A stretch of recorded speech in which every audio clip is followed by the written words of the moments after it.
You ain't never got nothing, bro. All right. I know y'all can hear me. Don't worry. I'm just turning my lights on real quick. All right, here we go. Here we go. Here we go. I'm here. I am here. What up to all my people out there, man? I'm here. We in this piece. I can't really even see that. I have to put my glasses on. God damn it. All right. All right. Now we're gonna talk. Now let me explain something to you real quick, man. I'm gonna be honest with you about something before. I'm in a goddamn mood tonight. All right. I'm in the mood tonight. I am in a mood tonight. So I advise everyone to tread lightly with the down tonight. I'm definitely in the mood. All right. I'm not saying it's a bad mood, but I'm saying I'm in the mood tonight. I'm in the mood. That's what. So we're gonna bring on people. They'll be on here in a little bit. And people have asked me this question. So people are probably wondering, like, Tony Teflon, how do you go from talking about Game of Thrones? How do you go from talking about goddamn comic book shows? How you been going to talking about movies? How do you go from that to talking about why people are still single in this modern world? Well, people have asked me this question. If you look at my comment section, I can pull them up for you, and you can see people have asked me questions like this countless times, numerous times about this. So it's like, I don't know, maybe people look at me and they say, listen, look at Tony Teflon. Maybe he's been with a lot of people. He's not single and everything else and all this good stuff. And maybe he can give you some advice about this. So I'm going to give you some straight up advice for dead ass. You know what I mean? But I'm going to be honest with you. In all honesty, I don't want, if anyone has a problem with it, I'm not trying to offend anybody. And I'm going to tell you, so I'm going to be very honest. And I'm going to talk about men, and I'm going to talk about women, and I'm going to tell you the truth. And if it hurts your feelings, then maybe you need to reflect on something. Maybe you need to reflect on what's going on in your life. Let's put on the Lovecraft light, because we love Lovecraft Country. So let's just shine that bright for us right off the bat. All right. You know what I mean? So what else? Let's say what up to a couple people who are out here right now. Amy is in the building rocking with us right now. Jackie C is rocking with us. We can see her right here. Super J77 is coming off. Eric C is Gray coming on. I don't know. We could try to get Gray on. Before we get on Gray, there's this one chick. I was watching the lead attorney. I don't know if you ever watched this dude, the lead attorney, but shout out to the lead attorney. He had me on his show a little bit ago, maybe like two, 3 shows ago. He had me on there and stuff. And when he had me on there, you know, I met this one chick. I got to be on the panel with her. I think her name is Jen from the Block. Like that on the block with Jen, I think is her name, and she was on there tonight. And then there was this nerdy ass dude up there trying to get in her ass, and it did not work. Like she definitely broke this dude to the point that when it was over, he was like, "Oh, I learned something tonight. I learned something." You know what I mean? But he came out here with bad energy, calling her name. She refused to call her by her name, kept calling her hun, kept calling. Let me tell you something, man. This is something I can't stand about men. I'm going to tell you about these type men. If you're if you're going to disrespect a woman woman's going to be disrespected, and then she come back at you and scream at you, now you want to say she's combative, and that's why she's single, because she's too combative. Let me tell you something, man. She is not combative. She's defending herself. There's a difference between being combative and defending yourself. It's two difference. There's difference, right? There's much different. You can be combative, right? It's happen if you're just an antagonist. But when you're just defending yourself, that's exactly what happens. And a lot of times, that's what men, these BA knuckers, will try to do. You know what I mean? They will try to make up these things on purpose just to say that women who don't like them, who are they 100% out of their league, and why these women ain't trying to date them. They have to have an excuse. Oh, no one wants to date you because you're combative. No one wants to date you. Not no one wants to date them. They don't have a problem finding men. It's you who have a problem finding women. And that's the number one first thing I want to tell people. You got to know your goddamn lane and stay the fuck up in it. You know what I mean? This is the bottom line. You cannot go out here, right? I'm going to be honest with you. If you're men, I'm talking about you first. You cannot go out there, you know what I mean, looking scruffy not dressing right, not combing your hair. You know what I mean? Smelling like a goddamn Subway sub in your armpits. And expect that you're gonna walk away with Beyonce and then get upset that you don't. Upset like why don't you like me? No one like you. You don't like yourself. Because look at the way you keep yourself. Right? You can't stay at home playing video games. I love video games, god damn it. I love them. Got my kids playing them. I played them my whole goddamn life. But I still find time to go to the gym. I still find time to wash my booty. I still find time to groom myself. You know why? Because I care about myself. And that's what it comes down to it. If you don't care about your goddamn self, ain't no one gonna care about you. How can you expect someone to care about you when you don't care about yourself? Right? They have things out there, right? Manscaped, right? You know the term. You could go get clippers for your balls, and you could shave them. You worrying why nobody wants to go down on you?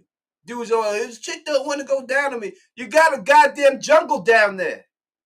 Ain't no one know what's crawling around in that hair. You know that's a red flag for me. It comes with women too. Like if there's too much hair down there, we call it bush league for men and women. If there's too much going down there, I don't know what's in that jungle. I put my face down there, and I couldn't expect anybody else to want to put their face down there either. And I gotta see something. You know what I mean? This is the bottom line. Let me explain to you, man, what's going on here. There's a lot of people out here that complain, and I'm sick of hearing it, man. I really am sick of people coming out here complaining that they ain't got nobody when they look like nobody. If you want somebody, you have to take care of yourself, right? And this comes down to this so-called fetish thing like that. You know, now people are saying for a second, they're saying something like, Tony Teflon, who are you to give this advice? Who are you? Let me tell you something about the dime, man. Let me tell you something. I'm from Queens, New York. You know what I'm saying? Queens, New York. I've dated every race of woman on this goddamn planet. Everyone. I dated white women, dated me before it became popular to date black men. And now it's popular, right? It's trendy to date a black man, right? I dated Guidettes with hair that was all the way up to kid and play stature, Italian women on Francis Lewis Boulevard back in the day. I dated sisters from day one because I'm a brother, Puerto Rican chicks, Dominican chicks. It didn't matter, Cuban, Asian. I dated everyone, have been on dates with everyone. So I know the deal. Jewish women. Doesn't matter.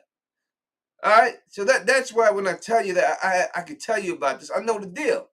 You know what I mean? And I'm not saying I'm the best looking man in the world. And I'm sure a lot of it had to do with my looks, but it's the way I carry myself. It's who I am as a person. And if you ask me right now, well, are you single right now? I am single. I'm not dating. So single to me means this. It means like this, you know what I mean? It means that I choose to be single. Doesn't mean I'm not seeing somebody. Doesn't mean I'm not trying to get to know somebody. I'm just not in a committed relationship. All right? That's what it is. Hold on one second. Hold on one second. Yo,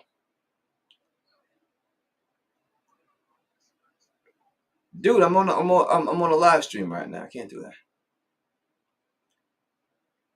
I'll call you when I get off. All right, bro. One. You know what I'm saying? So that's why I'm telling you that I can do this. That's why I can tell you how it is, man. That's just the bottom line. So what I'm saying is this, and I told you I was in the mood. I'm sorry. Now I'm gonna have people come on here, dead ass, and I want them to give their opinion about this whole situation and everything else about. But in the modern world right now, in the modern world of dating, there's something that you have to do. You know what I mean? You have to upkeep yourself. Now, back in the day, you may be able to get away with having dusty balls, right? You may have been able to get away with stinking like garbage. You may have been allowed to get away with certain things like, but these modern women expect more. They expect more. You can't just go up in someone's DM and put a dick pic up there and think because you have a big dick, someone's gonna want to date you. You ain't the only big dick nigga out there. I never heard one woman tell me that she appreciated some guy she didn't know who slipped her a picture in a DM. Not once. ever. Every one of them think it's disrespectful, but I see a lot of these dudes out here. That's like your go-to maneuver. I mean, that's all you got. I mean, that's basically what it comes down to. That's what you're saying. You're saying, listen, this is what I got. This is what I have to offer. Why don't you want to slip into someone's DM and do something? You're right. Show them your 401k balance. Show them your W-2. Put that up in there. Right? Put your paycheck stub up in there. Why don't you do that? If you did something like that, then maybe then you'd be able to get something. But that's not the case. That's not what we're seeing here, right? Instead, you just want to show some D pickup in there. And you think because you put this D pickup in there, all of a sudden some shit, oh my God, look at that, I gotta have it. No, it don't work like that. And any chick who does respond like that, what type of chick do you think she is? It goes both ways. I have women send me pictures strictly bent the hell over with both butt cheeks spread on the reg. Do you think that makes me want to date them? Do you think that makes me say, "Oh my God, I gotta date this chick. I gotta bring this chick to meet my mother. Oh, my daughter's got to get around her. I need to have my girl around these girl right here. Look at the way she's able to grasp both of her butt cheeks in those fingers. Look at that. I'll be honest. Do you think that it makes me want to date you if I see stuff like that? Now I'm saying, is it possible you can get smashed? And I'm sure you've been smashed. If you're after getting smashed, that's a different situation. But we're not talking about getting smashed. We're talking about somebody actually trying to be your goddamn husband or someone trying to be your wife. That's what we're talking about here, right? And I'm telling you, I told you from the beginning, I was in the goddamn mood tonight. I told you that, right? So I'm not playing with anybody tonight. So if anybody in the chat doesn't agree with anything I'm saying, I give you the goddamn floor. You can come up on here with me tonight. You come up here, and I'll give you the floor to say exactly why I'm wrong. You know what I mean? Jackie C is saying like this. She's saying, or they slip into your DMs asking for news. Like, why would I send some weird? Exactly. Exactly. Well, why? Why would some woman want to send your crusty ass some goddamn nude pictures? Who the hell are you? Who are you? What makes you think you're that special? You ain't special in your real life. You see, this is what happens when people start dating and they start going online. You start trying to pretend that you're somebody that you're not because it didn't work for you in your real life. So now all of a sudden you want to go on here and you want to say, "Oh, I'm going to reinvent myself." You know, that's what people do. They try to reinvent themselves. Like they know, like I see chicks from certain towns, and I know what the hell you did in that town, and then they try to move 15 miles away and act like you ain't the same chick who just did that. Sure, it's only 15 miles. Just 15. You understand what I'm saying? I done told chicks straight up, if you have taken over 2 miles of D, then not a lot of people are going to rock with you. This fly is getting on my nerves. He's going to have to die. I'm going to have to kill him. 1 second. 1 second. Let's kill his ass. You moved that least for 100. You know what I'm saying? Look, you got 100 miles of D in your body. I can't. You don't come nowhere near me. 1 second.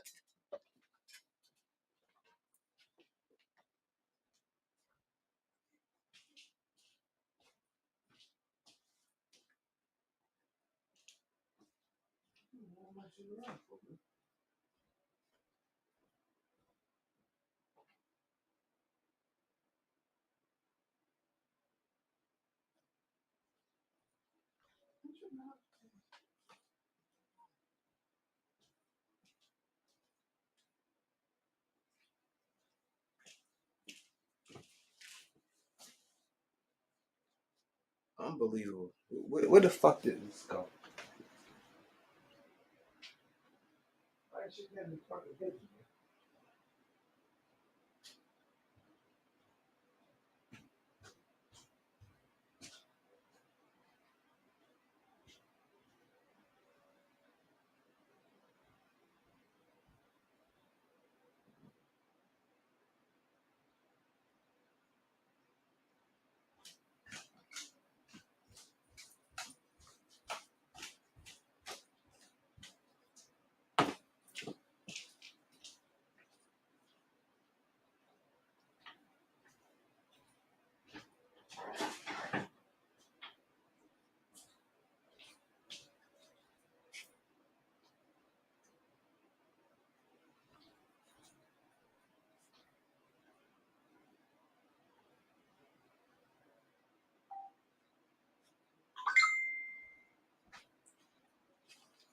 Oh my God, I cannot find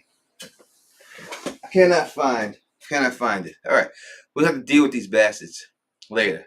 So what I talk about? Yes, I was talking about women. Now listen, if you have taken 100 miles of D in your body, you can't expect men to want to be with you or like that. 100 miles is a lot. You know what I'm saying? It is. And it's different between men and women. Women say, "Oh well, why can men, why can men just go out here and do what they want?" Because there's a widening. It seems like, all right, there's a widening. A dude can sleep with a lot of women, but his shit don't get wider. Women's do. And I know women. No, it's not true. Yes, it is. God damn it. Because I've been with a couple of chicks that echoed down there. I went down there and I could hear my name echoing up in her shit. Straight up. You know what I'm saying? If a full fist is going up in you, that's a goddamn problem. It's a goddamn problem, man. This is what I'm saying to you. That's what I'm trying to say to you. I'm trying to be honest with you. I'm not trying to make anyone feel bad about anything or anyone. If you want to be sexually promiscuous and you like that, and you like that to be with multiple men, I think you should. I think that you should do that. You know what I mean? I do. I'm not the guy trying to tell you not to. I would really want you to do that. You know what I'm saying? I'm just saying, but if you're trying to be married, if you're trying to be in a relationship with somebody, you're trying to be somebody's wife or somebody's husband, there's certain things you have to do. Now when you see the siren, is there scientific proof? I don't need scientific proof. My fingers is my scientific proof because I've been there. That's my proof. You know what I mean? I've been there. I've been there. You know what I mean? So that's my goddamn proof that I've been there. Ain't no one can tell. I know what the hell I want. No one can tell me what I can do. And you gotta look at back in the day. Let me ask you something. Look at people who were married for many years. Your grandparents, right? Grandparents married 50 years. You know what I mean? Grandparents married 50 years. Your mother and father, they came up a different era. Some of them were married for a long time. They most likely your mom and pops was in the 70s. The 70s was a wild time. If your moms and pops made it out of the 70s and were still married, God bless them. Because the 70s was wild. It's hard. It was hard to get through the 70s in a relationship. All right? Straight up. There's a lot of stuff going on in the 70s. So if you were able to do that, then God bless your parents for being able to do that. Straight up. You know what I mean? But that was definitely a hard trying time. Without a shadow of a doubt. So if it was something like that, I could definitely understand. You know what I'm saying? But you go back to your grandparents. Look at the morals that your grandparents had. You know what I mean? Like you can't be out there with some dude, right? You are out there with some man. You're out there chilling with a man, and then all of a sudden, while you're chilling with this dude, you want to go out there and go have another male friend and chill with that cat. Can't do that. If you seeing one person, you only see one person.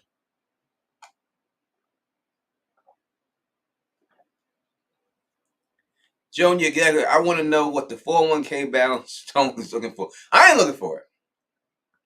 I ain't looking for it. What I'm saying is that instead of dudes sending dick pics to chicks, maybe they should show their 401k balance. Maybe that'd be more effective. Maybe that's what it would be. That's what I'm saying. I ain't trying to see that. I don't care. I only care about what I make. And that's it. Yeah, I'm concerned even though I had a hot oil treatment on my head. What are you talking? I don't, man. I think I'm lost here. I think I'm lost here. I think I'm lost. I don't understand what's going on with that right there. All right, you know what I mean. So I'm saying you have to find a relationship that works for you. It doesn't. I'm just saying it's all about what you're looking for in life and how you can find. Now, look, there's a lot of dudes out here, and I'm gonna get on you dudes, especially black men who are on this big ass fetish, right? I need a chick with a big ass. I need a chick with a fat ass. You ask. It's so funny because especially when I'm sitting out here a lot of times, And I see these black dudes, and they complaining that black women are dating white men. Like it's any of your goddamn business who anybody dates. But you start complaining like, oh, these black women, why are these black women dating white men? You know why a lot of black women date white men? Because white men don't care if they're skinny and have skinny booties. And you pass them by just because of that. You leave them, you say, I can't fuck with you because of that. And I'm saying I was guilty of that my goddamn self. All right, that's how I know. Guilty. You know what I mean? And then you wonder why, because you say all this stuff that you're gonna be, oh, I need a big booty. And this is not what you want. You don't wind up with Kim Kardashian. You wind up with this. This is what you wind up with. All right, now you could lie to yourself and say that's not the case, but in the end, this is what you wind up with. All right, more times than not, this is what you are. Now, listen, this woman needs loving. I ain't saying there ain't nothing wrong with that, right? There's nothing wrong with that. If you into that, there you go. That's what I'm saying. But I'm saying, in the end, this is what you be. I be seeing dudes up in the bar all the time, on a regular basis, walking off with that. You know what I mean? And I'm not saying there's anything wrong with this woman. She's a beautiful woman. She has a beautiful shape and everything else. But that is what you want to. You say you want Kim Kardashian. You know what I mean? But this is what you say, and you know it's true. And y'all can say whatever you want, but you know it's true, because I see it all the time. I see it all the time. I see these cats. They run up in there and they complain. They complain, right? They complain because they have this whole thing in their mind, and they're saying stuff to them. They're saying, "Oh, I want this, I want this," but that's not what you get. This is what you get. This is what you wind up with in the end, because of your fetish that you have, and that's just the bottom line. And I'm not saying. Let me explain something to you. All right, big women are beautiful women, beautiful women, but we have to be honest here. And if you want to be honest about it too, I have to say, like me, I'm going to say, and I don't mean no disrespect to anybody. As I said, I think everyone is beautiful. Everyone should do what they want. I weigh $190. I'm 5'10", weigh $190. All right, that's what I am. 5'10", 190. You can't weigh more than me. If you want to be with me, you can't. You can't. You can't be over 190. That's just me. I'm the same. I can't do anything about it. Cynthia G can bring her bitch. She can bring herself on here. She wouldn't come on here. There's only 25 people in here. She can't come on here. Look at Jackie C. 5'2", 104. Perfect. That's what you're supposed to be. That's the way it's supposed to be. Because you gotta care about yourself in the end. You cannot come out there, right? Look a certain way and understand why no one wants to be with you. You can't do it. You can't come out here, right, acting a certain way and then wonder why no one wants to be with you. You know what I mean? You can't do anything like that. You have to be honest with yourself. You have to stay in your league. All right? You know what you are. If you a goddamn 5, you cannot be upset when a 10 turns you down. Can't do it. You know what I mean? That's a just right. 5'7", 140. It's not super difficult for men to weigh more than me. Exactly. That's what I feel that. 5'10", 140. There you go. Ain't nothing wrong with that. You know what I'm saying? That's the way it's supposed to be. I'm just saying that there's everything. You can't do anything. Now, it's not getting into anyone body shaming anybody, because I would never do that. If you feel the way you want to feel. Now listen, there's difference. There's difference between people, and you got to look at people and everything else like that. There's a difference between people who are celebrities and people that are regular people. Let's say Lizzo. She's a big girl. She's a beautiful big woman, but she's a big woman. See that's the problem. These tags that people come up with, right? So they made up the BBW tag, right? Big beautiful woman. They made that up because there were so many big women out there that they had want them to feel good about themselves. They said we have to give them something beautiful to call themselves. So we make up BBW. That is giving you the excuse to be big. It's a health issue, right? It comes down to being healthy. It's not about being super slender. It's not about being super skinny. It's not one size fit all model. But it is a health model. There's diabetes out of there. There's a lot of things that's going on, right? That's the truth and that's life. So Lizzo, she may be able to get away with being a bigger woman and pulling a dime piece man, right? But as for the average woman out there, you're not gonna pull no 10 if you weigh 310. That's not gonna happen. It's just the facts. And it goes for men too. It doesn't matter if your belly hangs past your ball sack. There's no woman that's gonna want to be you laying on top of them. It's just not the way. There's no woman want that. No one wants to die. Who wants to die? You can kill somebody. You can crush somebody's chest. This is the truth. You can say what you want. You go around and say anything you want. I'm telling you the goddamn truth. I like to breathe. I don't wake up at night gasping for breath. I don't want that. I don't want nobody's leg on top of me where I gotta roll out to take a piss at night and it's a struggle. I don't want to struggle in that situation. You don't try to do that shit. So that's all I'm saying here. See what I'm saying? I ain't trying to make fun of people.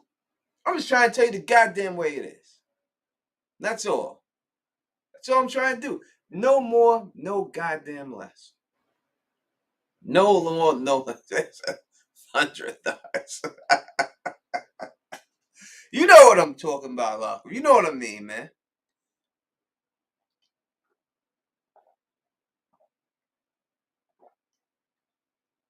Like I said, I'm just out here. You don't want that, Tony, but some of us don't mind. Don't mind. This Daisy, Daisy, Daisy, Daisy, Daisy. I'm not saying that ain't right for you. I'm saying if you like a 350-pound man laying on top of you, God bless you. God bless you. Because there, I guarantee you, there is some 350-pound man dying for you to grab his fat belly lifted up so you can get underneath the crease for him. I guarantee there's some guy waiting for you for that. Like there's some guy out there like, Shorty, please, will you put this rag underneath my crease for me, girl? There's some guy out there. I'm saying there's some guy out there for, and that's nothing wrong with that. I'm saying the majority of people, the majority of people, I don't think do. Most people don't. And that's what I'm talking about right here. And I'm saying that if you're that big, you cannot get mad when some chick who takes care of herself, who goes to the gym, who takes care of her hair, takes care of her nails, wears beautiful clothes. She puts all of this effort in here.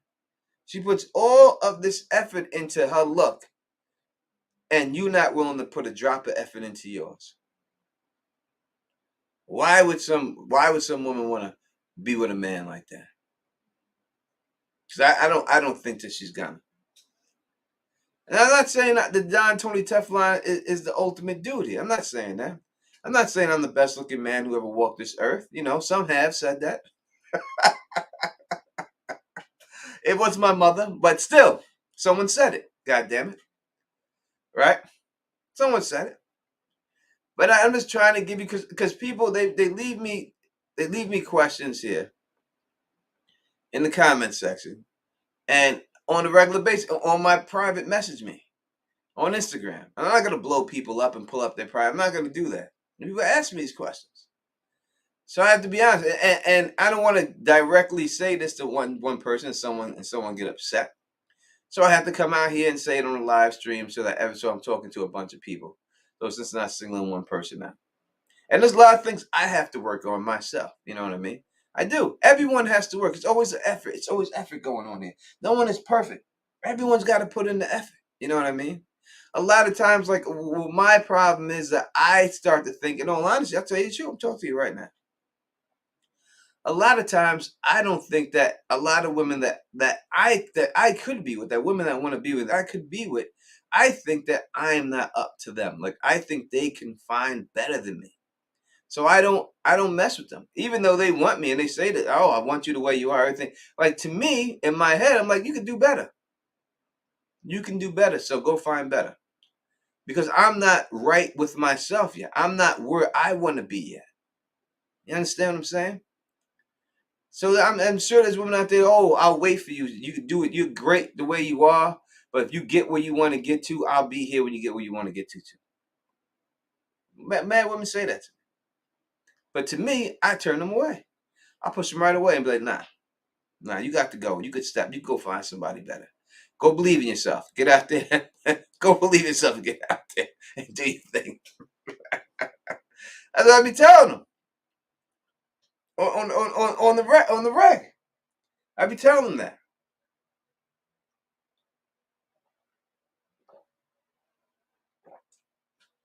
As I said earlier, I'm single. Yes, single.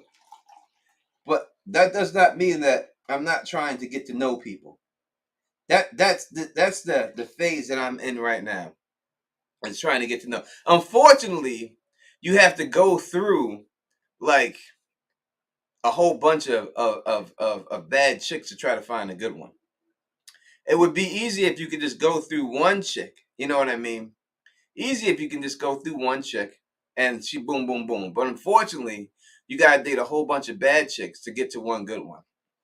And that's where I'm at right now in my life. That's where I'm at right now. That's where I'm at. I'm at the point where I have to go through a whole bunch of women in here. Look at all these beautiful women in the chat and everything else like that. We got. Let's try to bring in one of the usual suspects. Let's see if we can bring one in. Let's see. Because we need other people's perspective. Maybe people think I'm wrong. Maybe people do. Maybe people say, hey, you're wrong. Maybe people scared to say that. So we're gonna copy this. That's what we're gonna do. We're gonna bring it. We're gonna put this into there, and then we're going to put this right into the goddamn chat. It's maybe there's a bunch of women up here, probably all women, and I appreciate that. Maybe some women or someone want to come in here and say something. And definitely do like Mara says, hit that like button. And I appreciate the people that are here. I know this is something that I normally don't talk about. And this is nothing I'm going to be talking about on a regular basis. This is just for tonight. Whether it even stays up on the channel is suspect. You know, I'm thinking about like doing videos like this and just giving it to like Patreon people or things like that. And that's it. Like just saying, yeah, I like cuddling. They could squish me. It's fine. I like cuddling too, but I like life. You know what I mean? I want to live. Like if it comes down to like, hey, do you want to be alive or do you want to cuddle? I'm gonna have to say I'd rather be alive. I'd rather be alive. And that's what it comes down to. I ain't letting nobody goddamn kill me, man. You're not gonna kill me. That's just what it is. And when I put that picture of this chick, I'm gonna tell you something. I'll put it right back. I'm gonna tell you the truth about chicks like this. I'm gonna tell you, like this chick right here, right? When I put this picture up here, this chick, you know what happens to girls like this? I'm gonna be as honest as I can with you, and then people can get offended all they want. You know what happens to girls like this? Girls like this get fucked. Oh, I'm sorry, I shouldn't be saying the F word. But girls like this get smashed out. behind closed doors, never kissed in the face, always taken like a dog, and then denied when they boys come around. When these dudes, boys come around, nah, I ain't do that. Nah, I ain't do that. That's what happens to women like this. Trust me, I've seen it. And it's not right for them. It's not right to do that to them. But that's what be happening. And I'm just telling you the truth. Because I see it all the time. I see these black dudes doing chicks like that. It's smashing these broads in behind closed doors at late night at the club when they leaving all drunk. And then at the end, they don't do it. They ain't trying to be seen with them. And that's the truth. That's what I've seen on the rag. If that's not what you've seen, that's not what you've seen. And that's just what it is. And that's just the way it goes.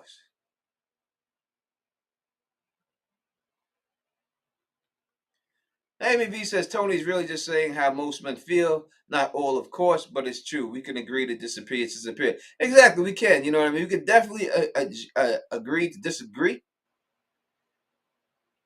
And there's no problem with that. But I'm telling you the truth.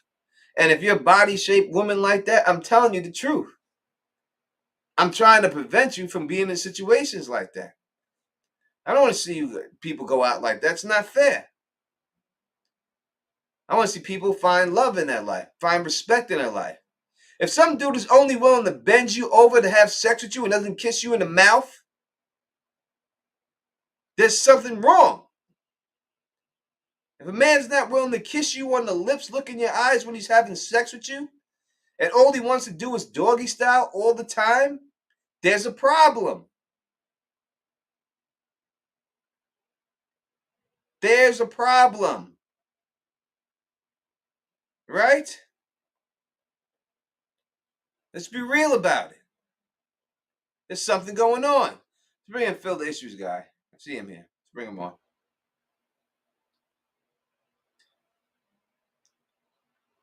And Phil's still getting ready. But until he does, I'll keep holding it down. He's still setting up. But that is what I'm saying. And I know that there's a bunch of women who go through it. A bunch of them. You know, I see this other lady. I've seen this. I'm not going to say any names. I'm not going to say any names. You wouldn't know the names even if I said it. Right? You wouldn't. See these ladies go to the bar every day. I see her every week at the bar. Her and her friend. Friend's a little ratchety. And the body type is basically like that woman I just showed you right there. And I see what's going to happen to her. I see it a mile away. She comes there every week. She's there. She's with her friend. It's just her and her friend. And she hasn't found any success. But, you know, slowly but surely, there's some black dudes that are starting to talk to her a little bit here, a little bit there. And I speak to these brothers. And I know their intentions. I know what they're going to do. Eventually, one of them is going to be like, you know what? Fuck, I'll take the shot. And they're going to take the shot. And she's going to think, oh, my God, these guys, they like me. They don't like you. They don't like you. They're going to smash you early in the morning. And then they're going to bounce on you. And then next thing you know, they're going to tell their friends you're going to get laughed at when you get up in there. Or they're going to deny it when the friends confront them later, and you're just the last resort at the end of the bar. When they strike out with everybody else, they'll just show up at your house and never admit until they get caught doing it. And it's unfortunate. It is. It's 100% unfortunate. I'm trying to prevent women from being in that goddamn situation. Good night, Daisy. Thank you for stopping by. And it's just sad. You know what I mean? It's just sad. It's just sad. And I see it. And I see this one setting up a mile away. Like I see, because I seen in the first couple of weeks when she first got out there. You know what I mean? Because I'll tell you how it happened, right? Oh, hey, how's it going? It's this white chick, you know what I mean? Because she going in, there's a lot of black dudes in there, right? First couple of weeks I seen her, and then she's like a heavier set woman, just like the picture I showed, like that, built just almost exactly the same. right? And she's with a friend. A friend's ratchet. So friend's always drunk, this smash drunk, but she's not. You know what I mean? She doesn't seem like she's a designated driver. So the first time I see her coming there a couple of times, you know what I mean, right? I seen her coming there, and she had on, a nice little outfit, little pants and everything else, right? A little pants, a little blouse and everything else, right? Nice little things. Last time I seen her, all of a sudden she's in full camouflage.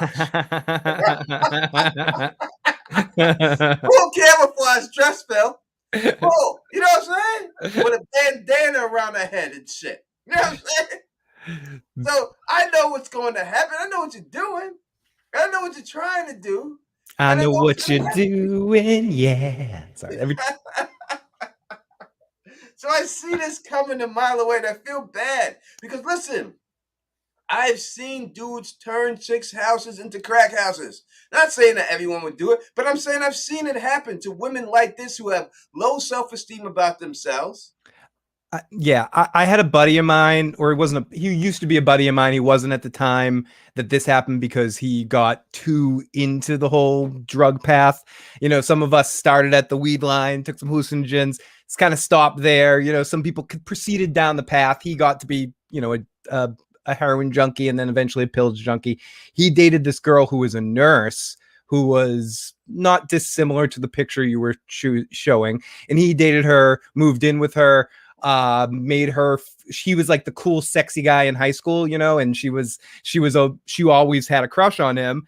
And in real life, he just used her for years to get free pills, to have her write scripts for him, to steal pills from work. Like, he just basically, in his words, after the fact, I harvested her for years. And it's just fucking sick. We're all just like, you're a fucking horrible person. And, I didn't talk to him soon, not just because of that, a lot of other things too, but it happens. And it happens more often than it should. It happens the reverse situation too, in different ways. It's bad the way that people can latch on, and for every Eddie Brock in Venom, there's a Carnage situation, or actually that's more embraced. There's a Peter Parker in the with the symbiote situation where a symbiote, where someone who's latching onto you isn't good and they're influencing you in poor ways and stuff. Exactly. I take Jackie C. when go. Poor Danny Caldrogo always wanted her from behind. I always want to do chicks from behind too. There's nothing wrong with that style. I love that style. It's my favorite position. But I feel like we should write a song for that. That's not all I want to do. And that's what happened with her, right? It was the sex worker who taught her, yo, take control, jump on top of that dude and make him look you in the face. Love comes through the eyes, Khaleesi. And then when she did that, and he tried to flip her over, and she grabbed her head. You see Jason Momoa's face? He was like, "What?" And then after that, it was over. This is my girl now. No, and that's part of the reason why. I heard someone else talking about this on the other night in the After Dark, about like the intimacy of missionary, like when you're right on top of somebody. I feel even more intimate in that moment when a girl's on top of me, like looking you right in the face, kissing, like especially if you're sitting in a couch or a chair or something and she's straddling you and you're like face to face right up there. That's probably my favorite position in that situation, because it connects you. And it's one of those moments that can change a hookup situation into a relationship. It's a subtle thing, but not always, not for every person, but those kind of moments, when you test those moments in sexual situations, you can really judge if there's something deeper there. Where if you're just bending someone over and fucking going to work in either direction, it's harder to have it not just be animalistically fun, which is good too. Both things are fun. But if you're looking to change, as the theme of tonight, why you're single, if you're looking to change that up and try to see if it's something more, try eye contact. Eye contact. If he's not willing to look you in the face, get rid of him. He's not willing to put a ring on your finger. You got to let him go. Unless he has one of those issues like that some people just naturally have trouble looking people in the eye because of like certain afflictions. That's a different story altogether. But if he's like avoiding it, like, no, turn around, baby. Like Robert De Niro in This Boy's Life, is that what it is? No, we're only gonna have sex on the side or behind me. You got two choices here. If he starts pulling that shit, get the fuck rid of him. You got to go. Get the hell rid of him. You have to get rid of this dude because he does not have any respect for you. Get the bleep. He doesn't, and you may say, "Oh, no guy's gonna turn my house to a crack house." Yeah, I know. I'll bring chicks on here who's happened to, right? And this is the thing, and this is what you have to think. You have to understand. People think that it's cool. Oh, it's cool. My man's dealing these drugs. It's cool that people are doing these things. It's cool for a lot of things like that. You know what I mean? It ain't cool. You know what I mean? It ain't cool, man. It ain't cool. It ain't cool when your kids get taken away from you. It ain't cool when you have to go to prison because this dude is selling crack on the side out of your crib. And when you go to work, he's not going outside doing his business. He's doing it in your back door. And the police come. And don't think it can't happen to you. I've seen it happen to a billion chicks. Dude, it happens even in stigmatized, and I've seen it happen to not one, not two, a billion. It happened to my cousin Emily, who had a dude living with her, storing shit in the house, and the cops came in, busted up the place, fucked shit up, looking for what, and he was long out of town, long gone and stuff. But she dated him at one point, and yeah, I mean, and that's just one minor situation. Things like that happen more, again, I'll say more often than you want to admit. No doubt about it, and I'm just trying to help you, man. I'm trying to help you. You know what I mean? I'm trying to help you with everything. I don't want you to fall into these traps. And these are trap signs. If a guy's only willing to do you from behind, you know what I mean? Only willing to do you from behind, then straight up, that should be your warning shot across the bow. You know, when he blows that load and maybe he misses your back and it shoots across your face, and it comes across your ear, like, what the hell was that? That was the warning shot. And you should know you got to step up. Hey, what up, Chelsea Stevens up in the building rocking with us tonight, talking about this topic of why people are single and why you're still single and how you cannot be single. And let me explain it again. What single means. Single means is not in a relationship. Right? Like right now, I'm single. Doesn't mean single. I'm not talking to people and trying to become in a relationship. But that's what I mean. But if you're in transition and you're trying to get to the point where you can be somebody's wife or husband, that's what we're talking here. Not just someone's smash buddy, not just someone's actual wife or husband. What you need to do nowadays to do it, it's different. And you have to go back, as I said to Phil, Phil was here, but I was saying, I think you have to go back to what your grandparents did. Look at what worked for them, because these is when you see the longest lasting relationships is that generation. Now they didn't have Twitter, they didn't have Twitter, they didn't have no social media, so they didn't have all of those distractions. Now my grandparents were happily married till my grandfather died young. They got married when she was 19 and he was like 24 or something. So but whatever. They were dating for a couple of years before that. They eloped and stayed married. My grandmother's wisdom upon me was very simple. She said the two things to a successful marriage is hard work and good sex. And so she prided herself on the hard work and the dynamic. I mean, that's just a basic thing. But if we're getting down to two basic terms in a relationship, relationships are hard fucking work. They really are hard work to make them work. Anyone who just says it should automatically feel easy. Yeah, for the first 6 months or so. But then once you're living with somebody, it's work. Living with anybody is work. And then also finding ways to have fun. And I think it's like making sure you keep that excitement. I think that's basic to explore what she meant. I think in the other side, you have to always keep things fun, always keep things adventurous, but be willing to put in the fucking work, and that's where it's a decision you're making. Because some people don't want that in their life, and that's okay too. But if you're looking for that, if you're looking to change that up, you got to be willing to. And it doesn't sound fun, but That's why you have to counterbalance it up with some freaky fucking crazy sex that you can't do in a casual situation. Because if you have that partner, you can really work out what both of you guys want and get into some crazy shit. No doubt about it. Like my mom and my papa, they were married, and after my papa passed away, my mama was never with another man. Like would never consider it. Yeah, same with my nana. Like never consider it. Like it's not even no. There's no after him. This is it for me, and it was all over. And this is what it was. There was a respect level between them, and they both had, like, my papa. Now I'm going to say this too. It's a little different because they were Jehovah Witnesses, and Jehovah Witnesses, when you have religion like that in it, there's a certain set of rules that men act and women act, and it's a role that they have and everything else. My mama never worked. My mama always stayed home. My mama cooked for my papa. Like that food was there. Yeah. Like when he came home from doing his Bible studies or whatever, that food was there. He didn't have to wait an hour. There was never no takeout. There was never no takeout. It was always home cooked meal. We sat at the table together. We said grace before we ate. We ate. There was no TV going while we were eating. No eating in the living room, watching TV. We had discussions. We had talks. We talked about things. And then it was done. And my papa would help with the dishes. You get the dishes in the dishwasher. I mean, we had dishwashers. We know we were doing dishes.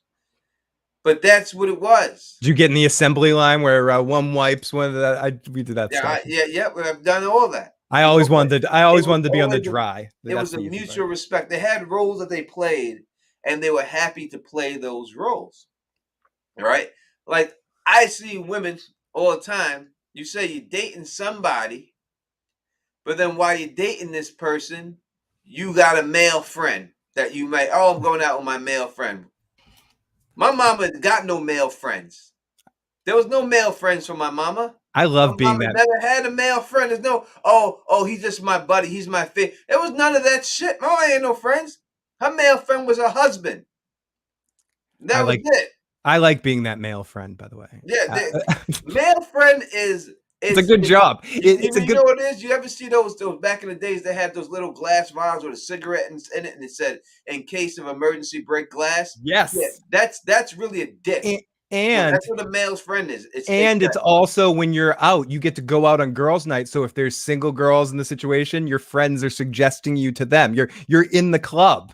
Like that, so I love being in that position. I love being the guy out on girls' night. If I find myself in that position, it's a great place to be. It's a great with a bunch of single girls that aren't necessarily involved that way. Like they'll get me attention. They'll call people over. They'll play that How You Met Your Mother game. Have you met Phil? You know, that's a lot better than a guy doing that. Like a group of girls introducing me to a girl. Yeah, because girls like to have what other women have. So if you walk in with a bunch of hot girls, you're already considered something's up with you, right? Like chicks, if you walk in there with 10 supermodels, right? And say you're an average looking guy, but you walk into the club with 10 supermodels, then people are going to say straight up, they're going to say, listen, what's going on with this guy? Yeah, what's up with this guy over here? There's something going on with him. Whether he's rich and he's got a lot of money, he's hung like a horse. He's some sort of artist of some sort. Something that make these 10 beautiful women want to be around him. And I want to address real quick with Siren Thomas Thomas said about men who like to bend chicks over all the time are sometimes closeted men. I agree that it could be that case sometimes, that some men could be closeted and willing to do that. That's what that's why I tell people all the time, like, and people who like, I don't like women with big boobs or things like that. I'm like, that's the difference between. There's a couple of differences between the man and the woman, but one is the vagina and the next are the boobs. Adam's apple, yeah. Right? Well, yeah. No, I'm just kidding. I'm not trying to slang my meat around woman's Adam's apple. No, I don't just be hitting the Adam's apple like a girl. Yeah. Oh no, not Adam's apple. No, you Obviously, did. I'm not trying to hit nobody. Maybe. I don't know. I mean, I'm not kink No, shaming. no, I ain't trying to do that. This video is definitely going down now. That the decision has been made.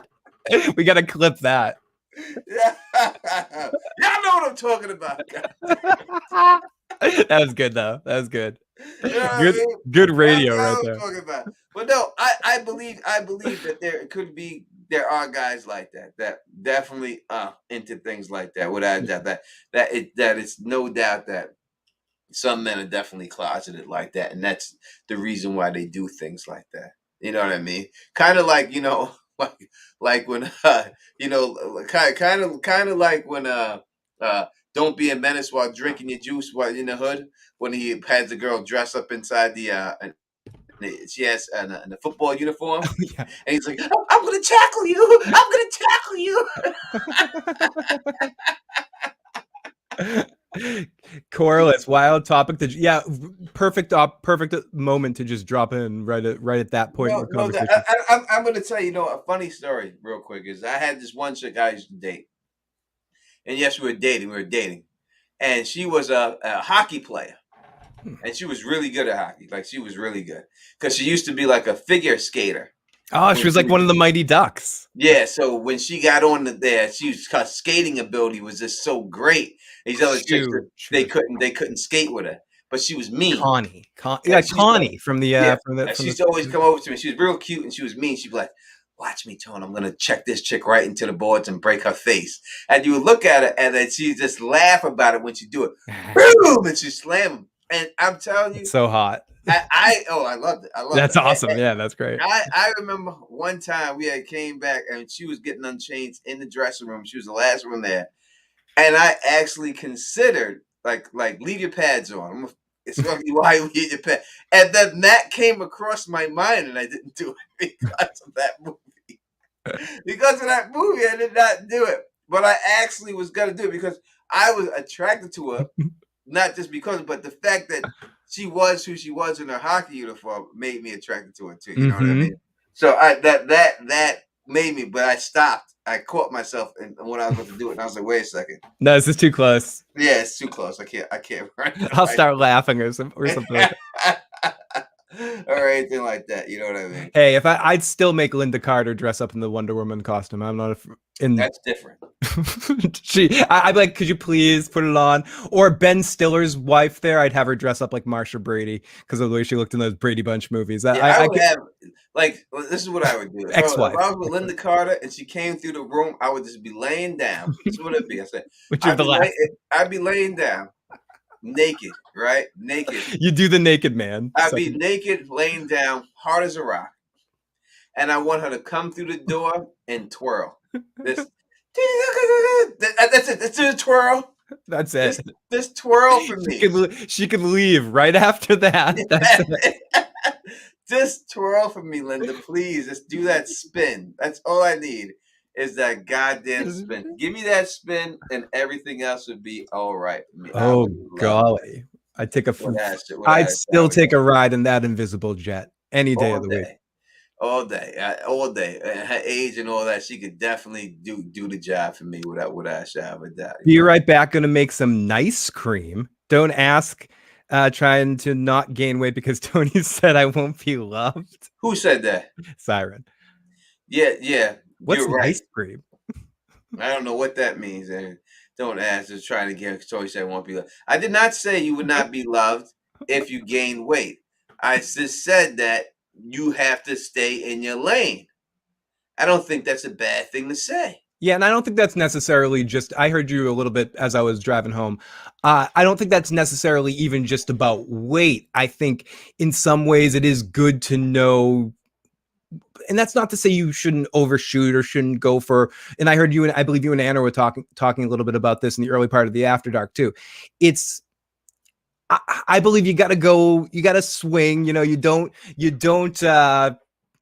it doesn't hurt to be knocked down. And I think especially if you're a kind of person that isn't afraid to get knocked down, but I think if you're somebody that's really low on confidence and you have to build up a lot of energy to try to make that move, and it's a lot for you, it you gotta start out in the minor leagues before you get to the major leagues. Even Nuke Lelouch needed to do that. You before you can get there, you need to practice a little bit. And that's not to say to pick on people you wouldn't be interested in, but just know where you are. I'm not going to go up to Michelle Pfeiffer, 90s Michelle Pfeiffer, and hit on her. I'm not in her league. I'm not going to go up to most girls. I'm an average looking dude. I wait for a girl to come to me and tell me she's interested, because whatever. Or I approach a girl. I'm not afraid to get rejected. But some people get rejected and they get all fucking, oh, fuck you. Oh, they get an attitude about it, or they get cryy or whatever. And in those type of people, it's better you don't even shoot your shot. So I do think it's an individualistic thing, but it depends how some people can't lose. And when they lose, they turn into a dick. They ask someone out, and that goes for girls and guys. It takes it personal. They take it personal. It takes it. That's like the pretty girl who's too pretty, who doesn't move when she's in bed. Yep. She just feels like, I'm so pretty, I can just lay here and moan, and that's good enough. From the other standpoint, it's already also referred to, I've heard, as big dick energy. Like a dude with a big dick is like, I don't have to do anything. I got a big dick. I don't need to try. Here, you want me? Huh? Yeah, I don't do. I just give you a couple of strokes and blow it on you. And and I'm done, instead of putting in the work. Exactly. And that's what I'm saying. See, you can't do stuff like that. You know what I mean? You have to 100% put in the work. Hard work, good sex. Those go together. Nana's right. You got to put in the work. Now, I'm not going to talk about my mama and papa. I don't know what was going on there. I knew my grandmother blew my grandfather in a helicopter on their honeymoon in Hawaii, and she told the whole family the story like a fucking freak of nature. Like, remember that, Manny? Remember when I blew you in that helicopter? Yes, dear. That was a great Passover. I don't know, but I can tell you that my mother has 5 brothers and 6 sisters. That's what I can tell you. And I can tell you that when I can show you a video of my mama when she was in her late 80s dancing and putting both hands on the floor dancing without bending her legs. Right now, there was no words for what she did. There was no twerking words back then or anything else like that. But I think obviously that's the equivalent of what was going on back then. You know what I mean? My grandmother was proud that she could still do that. You know what I mean? Yeah. And that's just what it was. You know what I'm saying? Skill. LMR has a really good question to add to this. How do you think people can gauge their level so they don't overshoot or undershoot? Maybe people don't know their worth. That's a good point, in the sense of people don't always have the best representation of themselves.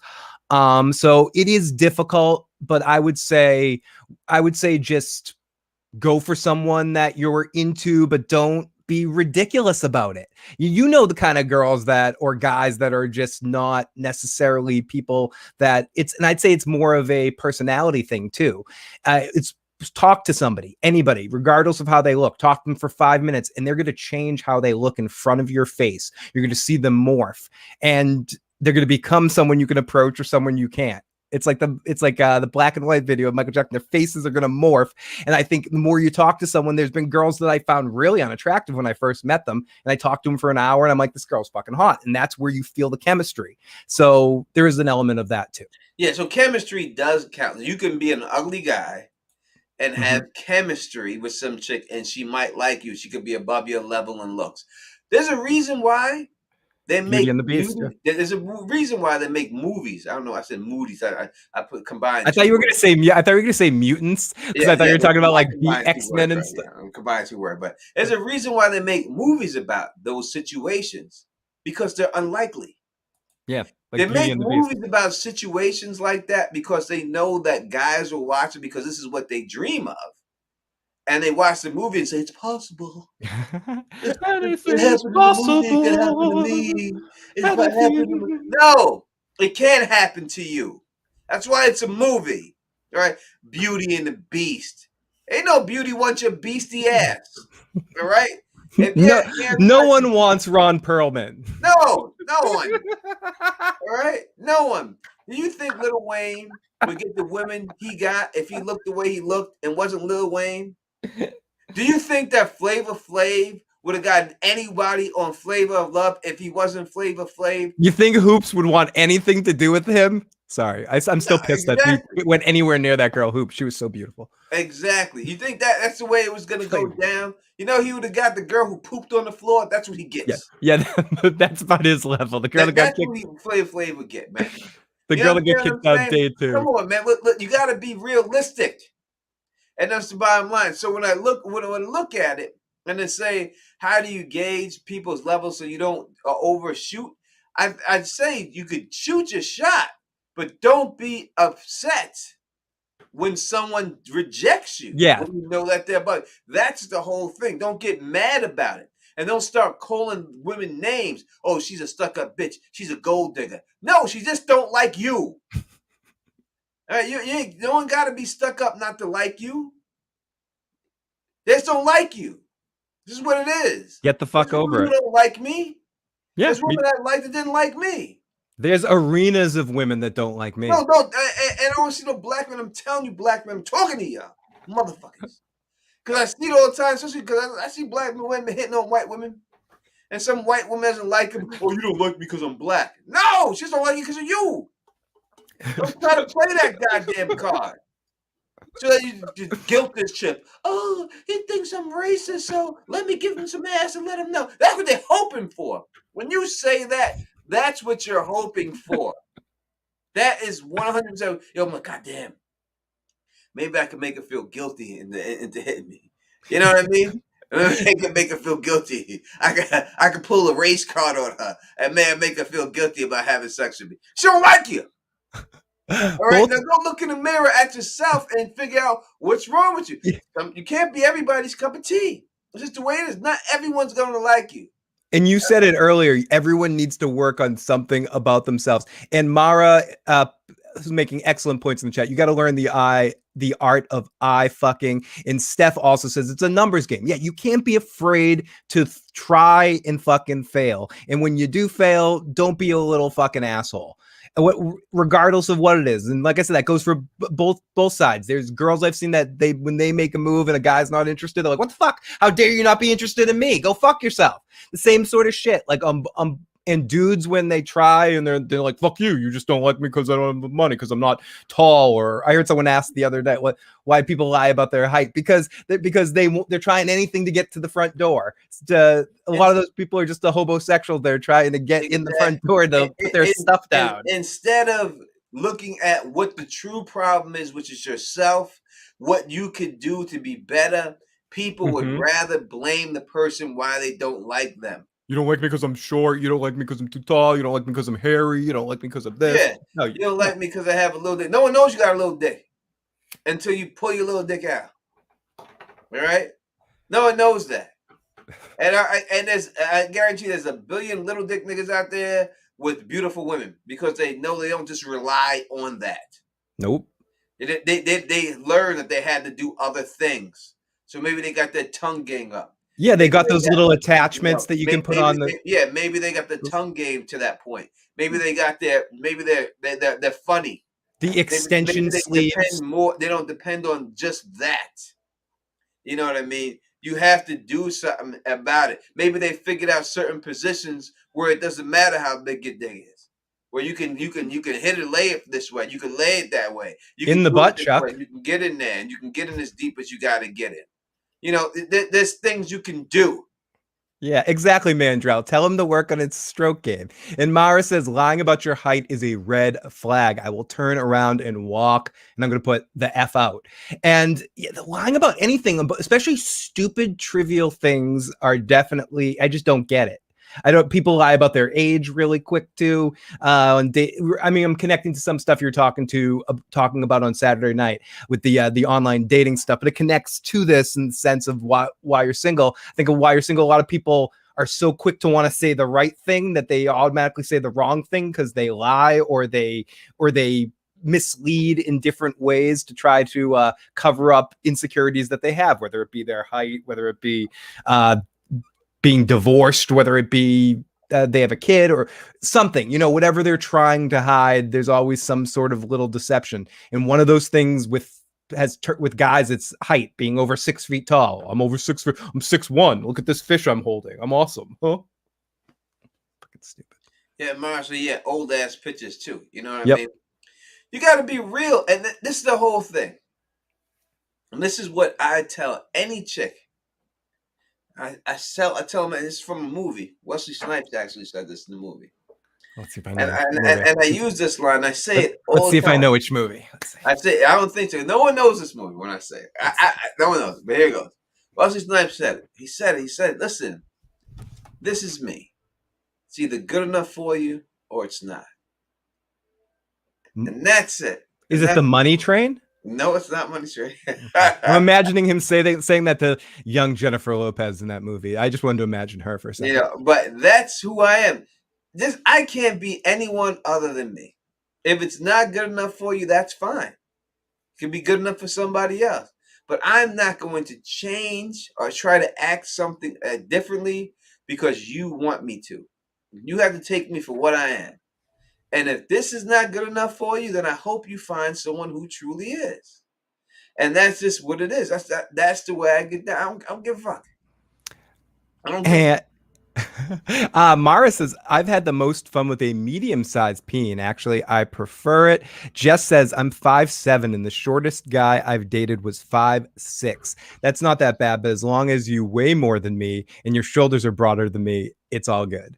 And I think that's a factor that women like men who weigh. I think that's or they just seem bigger in some way. Well, that's the natural structure, right, of the planet, right? So if you go to like creatures throughout the world, I mean, unless you're talking about insects, I mean, I think the female praying mantis is bigger than the male praying mantis. But if you're looking at like primates, usually the male is bigger than the female. Yep. Like that's what it is, and that's the way it's supposed to be. That's the natural structure of the world. That's what it's supposed to be. You're supposed to protect that woman. A woman, listen, I understand that there's women lib and women's rights and everything else, but a woman still likes to feel protected when she's out with a man. She still likes to grab on his arm and feel like when I'm walking with this man right now, that nothing. And if you're, and I think that even if you're a lesbian, or if you're a gay, if you're with your partner, depending on who the masculine partner is, and if that's the way you describe it, if I'm saying something bad, then I'm sorry. I don't know much about it. I'm just trying to say it. But you like to feel protected. One party likes to feel safe when they're with that person. Oh, who is that dog? I'm boarding a giant spooky dog. No, this is an 80-pound Bernedoodle for the next 2 weeks. So if I have to run away quickly, that. Oh, who's leaving right here? Steph is out of here. Steph, it was very nice. I think this is the first time I remember seeing Steph's. Look at her; she's a beautiful woman. Don't leave. Please subscribe and come back, Steph. Subscribe to Fill the Issues guy as well. And also subscribe to Fill the Issues guys, of course. Don't leave us, Steph. Don't leave. Leave for the night, but come back. You know what I mean? But I'm saying when it comes down to it and everything else, I think that's what women like to feel. That's what people like to. Someone that's the way it has to go. So, Mara, just staring and shit scared the crap out of me. Yeah, you got to know how to hold it down when it's all said and done. Right? You got to know how not to just sit there. You know what I mean, and just stare like a buffoon. Like a creepy Bernedoodle poodle. They say the line, fake it till you make it. Yeah, fake it till you make it. That's what you have to do when you're with a chick. Even if she's over your level, you got to act like she's not. Mm-hmm. You gotta act like you belong there. I mean, and that's part of it, the whole thing about level, and that's why I was saying it's not just about we're talking about weight as one factor, but it's not just about that. It's about a lot of different factors. But personality, vibe is probably the most of it. That's I guess what I was trying to get to before, but I was a little stoned and buzzed, so it was hard to get to it. It's that that's sort of the introduction to things, what someone looks like and getting in there. But then all sorts of outrageous situations happen once personalities step into play. And yes, I am babysitting one of Chewbacca's family. It looks like one of the rejects from the Star Wars Christmas special. And thank you, LMR. And I do want to go to what Jackie was saying. I think most women prefer the medium dicks. Too big, it can hurt. Too small, you might not be able to feel it. So it's like the Three Bears thing, you know, the just right. The one porridge is too hot, too cold. Yeah, The yeah. just Some the people are just right. got the Goldilocks effects, right? Is that Yeah, the Goldilocks? Goldilocks. I was said the Three Bears, but yeah, Goldilocks. Yeah, so I'm sure I, I'm sure I'm some. focusing on the animals in that situation. Fuck Goldilocks. It's about the bears. Yeah, yeah. Well, if you want to be that bear, listen, you got to be a bear that wipes your ass. You can't be like the Charmin bears, Yes. right? They Who like wipe who are excited about Charmin toilet tissue and wiping the ass and everything clean else ass like that. bears. You got to be like that. I know a lot of celebrities have recently come out saying they don't bathe every day. Right? That Yeah. doesn't work in real life. They're celebrities. All right? You gotta wash yourself. You gotta wash your ass. That's very important. It's very important. Nobody wants a stinky motherfucker. As I said earlier, you can't have your armpit smelling like a fucking Subway sub, and then come out there acting like you're gonna bag something up. Yeah, and what you were saying, I walked away for a second, but the celebrities that don't bathe every day, when you're a celebrity and you have like ridiculous, disgusting money, I don't want to hear any of that. Like if you're worried about your skincare and the whole thing about, you know, they're like, we don't bathe every day because, you know, we're trying to protect, you know, our skin, or if that's the reason, you have money to go to rejuvenation clinics and work on your skin, clean your pits every day. I don't give a fuck. Get in there. Yeah, You have the money to go those showers where you can just put your hands up. They can just be shooting on your pits. Just clean your shit. I don't want to smell you. I don't care. exactly. I don't care You know how what I mean? I'm a double day shower in the morning and summer. night. In the summer I am with this, especially this like a summer like this summer, and I walk a lot. Like I know you do too, but I do it, Mhm. you know, with dogs and stuff. But I end up walking around 40 plus miles a week, and yeah, if you're doing that every day, like I have to shower at night. Like And today, you can get jock itch. yeah, All right. There's a thing and you maybe smell. if people don't know about jock itch. Ugh, it All right. hurts. All right. You can get jock itch. And then when you get that, you're gonna have to get a fungal spray Mm-hmm. to get rid of it. It's not like That's it's that's not a like it just goes away in a day. You gotta actually fucking treat yourself now because you got jock itch. and then if you're And how not you get it is not washing your fucking sack rubbing up against your nuts. Your nuts rub your sack rubbing up against your nuts. and it creates this really bad smell. So if you're not single already, you're going to be single after that, or you're at least going to have to deny for a couple of weeks because you don't want to let anyone near that shit. Yeah, God right here. God is saying right here now. He's saying the bird bath. Yeah, listen, hit Yeah, the the hot bird bath. spots if you Yeah, got it. the bird's back. Exactly. Hit the hot spots. You know, God take made a a great rag, point. hit both pits, hit your nut sack, and hit in between your ass crack and your feet, and then at least do that. And then be out, especially your ass. Especially your ass. You can smell standing next to someone. I don't want another reason why you might be single. If everyone's sort of stepping away from you in public and thinking you smell kind of funky, but you're like, I clean my pits and shit. Make sure you wash your ass enough, because I feel like when you're in mixed company, you can smell who doesn't wash their ass really easily. Let me tell you something. I was with this one chick back in the day, Wash your ass. and I had it in my whip, and we was driving, and while we were driving and stuff, I was in the car, and I had every intention. And back in the day, I used to have a envoy, and I used to call it the hotel on wheels because I was just hitting chicks in there, and I had every intention of doing this. But when had it in the whip, I started getting this fucking Oh, the odor, odor, the waft. and I thought I'm like. You thought it was you, right? I was like, what is going on here? You know, and then I was like, you do have to question yourself that it's so bad that it's you. So I was doing all this. But back in the day when you're young, you like, you'll fight through certain things. You're like, you know what? Yeah, I can just disregard, I can get through it, whatever. I thought it was the armpits was stinking. You know, that's what I thought because it was so bad. I was like, wow. You know, maybe she just forgot to put on deodorant. You know, Right. that's fine. Maybe she got excited. She sweat through her deodorant because Yeah, she was, that's fine. It nervous or happens something. Yeah, sometimes. it You know, happens. sometimes you know It what I happens. mean. Your right guard goes left, right? It can happen, right? U-turn. Yeah, pulls a U-turn Yeah, on you. it's something's wrong. And then I put my fingers down her fucking pants, and I pulled my fingers out, and this is what the order was coming through. It came through. She had dungarees on, man. Ooh, dungarees. I haven't It, heard it that word. wasn't like she was wearing fucking leggings and it was creeping through. I'm talking a thick ass That's a fabric. thick layer. Yeah, Yeah, that's thick, yeah. thick. Now I'm not gonna say that it That's was. machine Yeah, quality I thick don't think it was denim. going down her leg and coming out the fucking ankle socket. I don't think it was doing that. I think it was escaping from where it was at. And this shit was so bad. I had to go. Yeah. Like it was. So, I had to. You got. There's something wrong, shorty. That's why she was single.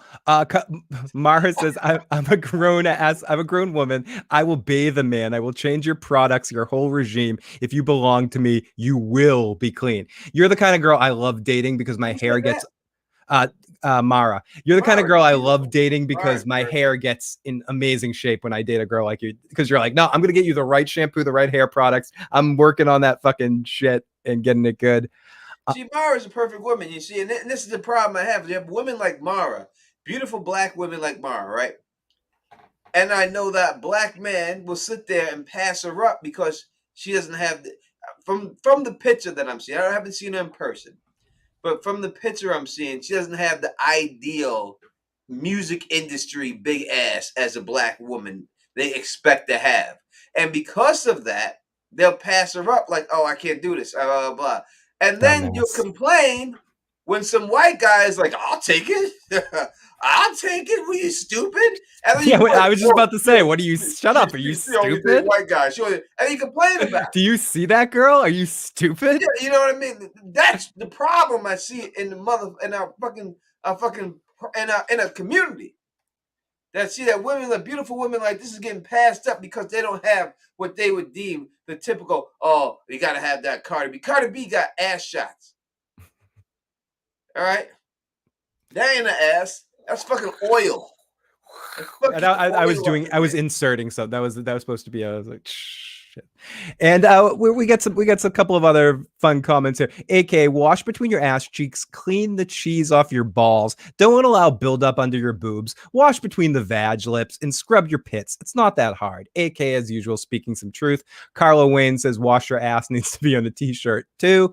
God says some girls wipe the wrong way. Cam Kim says we call it weird. we're where's Bath?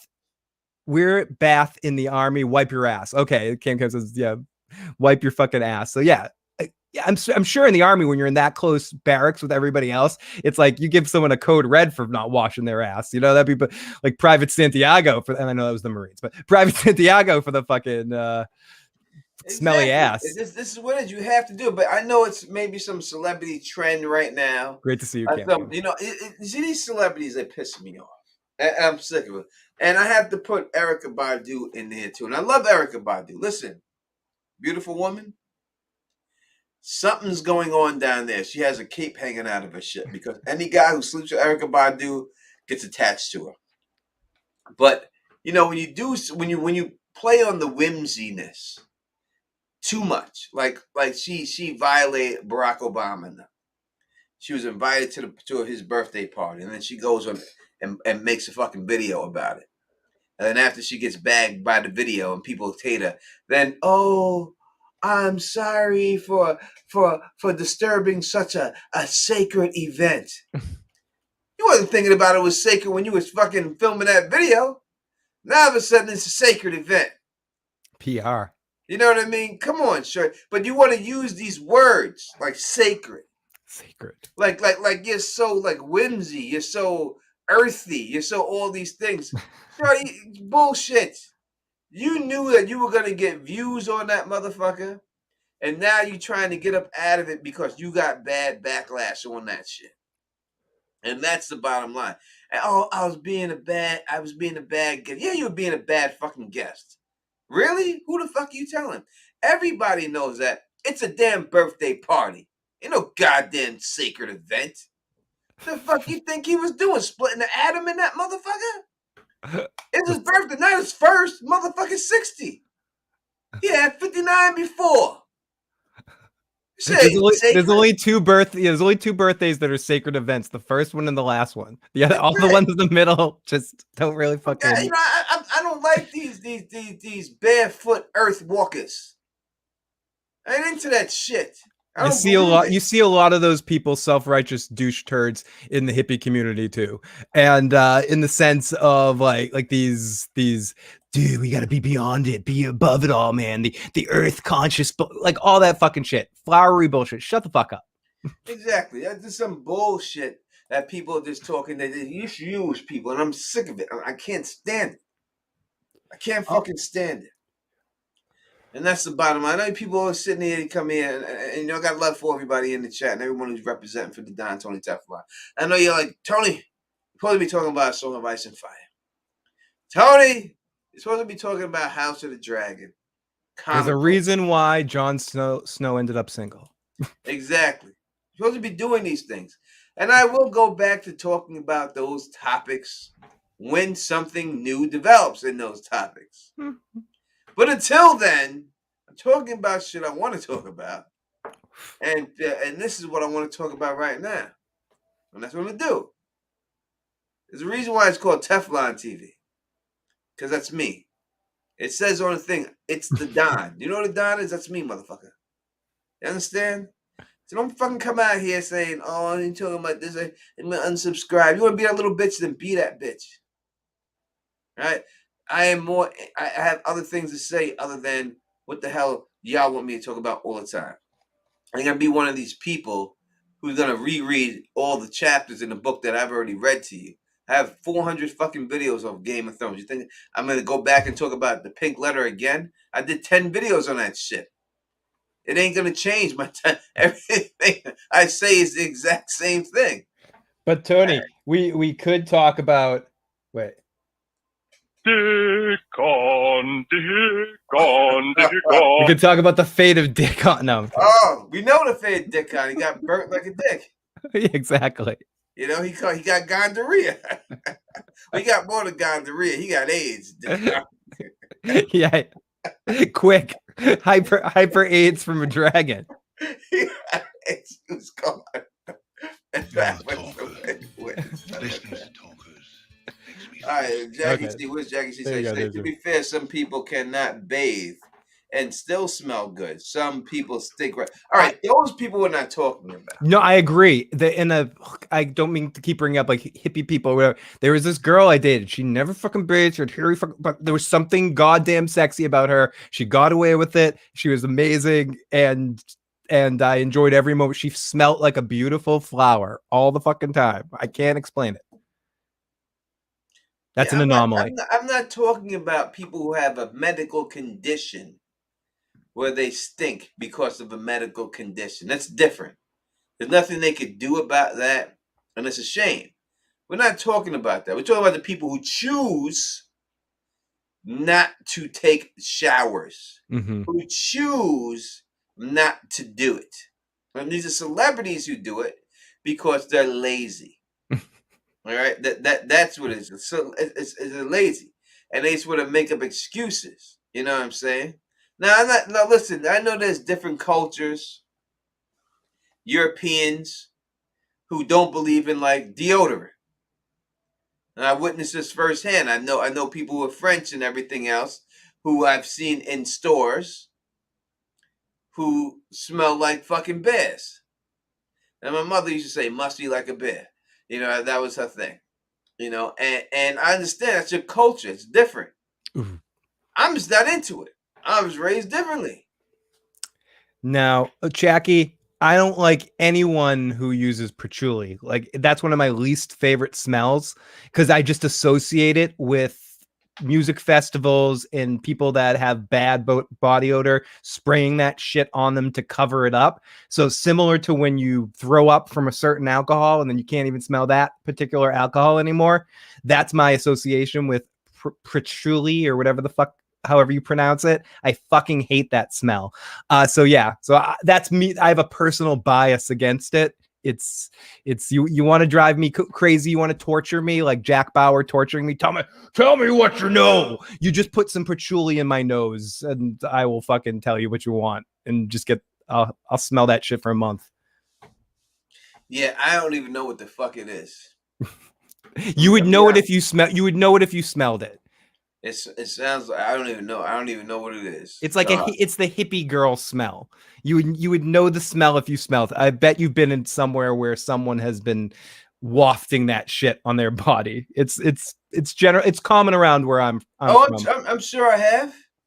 You know what I mean? I'm sure I have, and I'm sure I've ignored. You know, I'm sure I just don't realize that I've been around. Yeah, it was more popular in the I guess for me it was more popular in the 90s, early 2000s. I don't know if it's as popular anymore. Let's see. I'm European. I have been using deodorant at least a year before I had to. Our gym teacher was right on that in case kids were unaware. And so I'm sure it's different cultures in there and everything else. So the one that stands out to me is the French ones. That's the one I've been around in Queens, is French ladies who moved to the United States and armpits smell terrible to me. Yeah. But that's just the way it is. It's just, I guess it's a cultural thing. And I'm not trying to diss anyone's culture. If that's what you're raised as and that's what it is, I don't like the smell.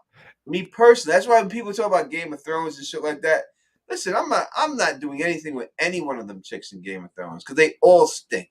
All right?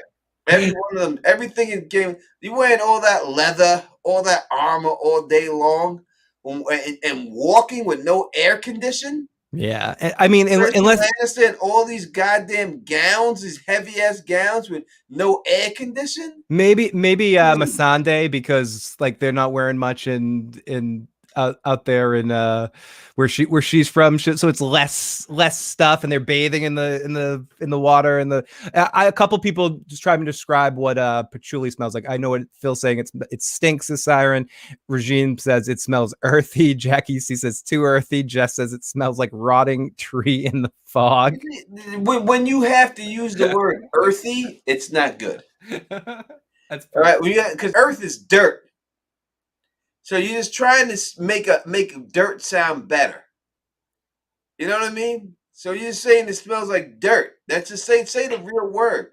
Say earthy. It smells dirty.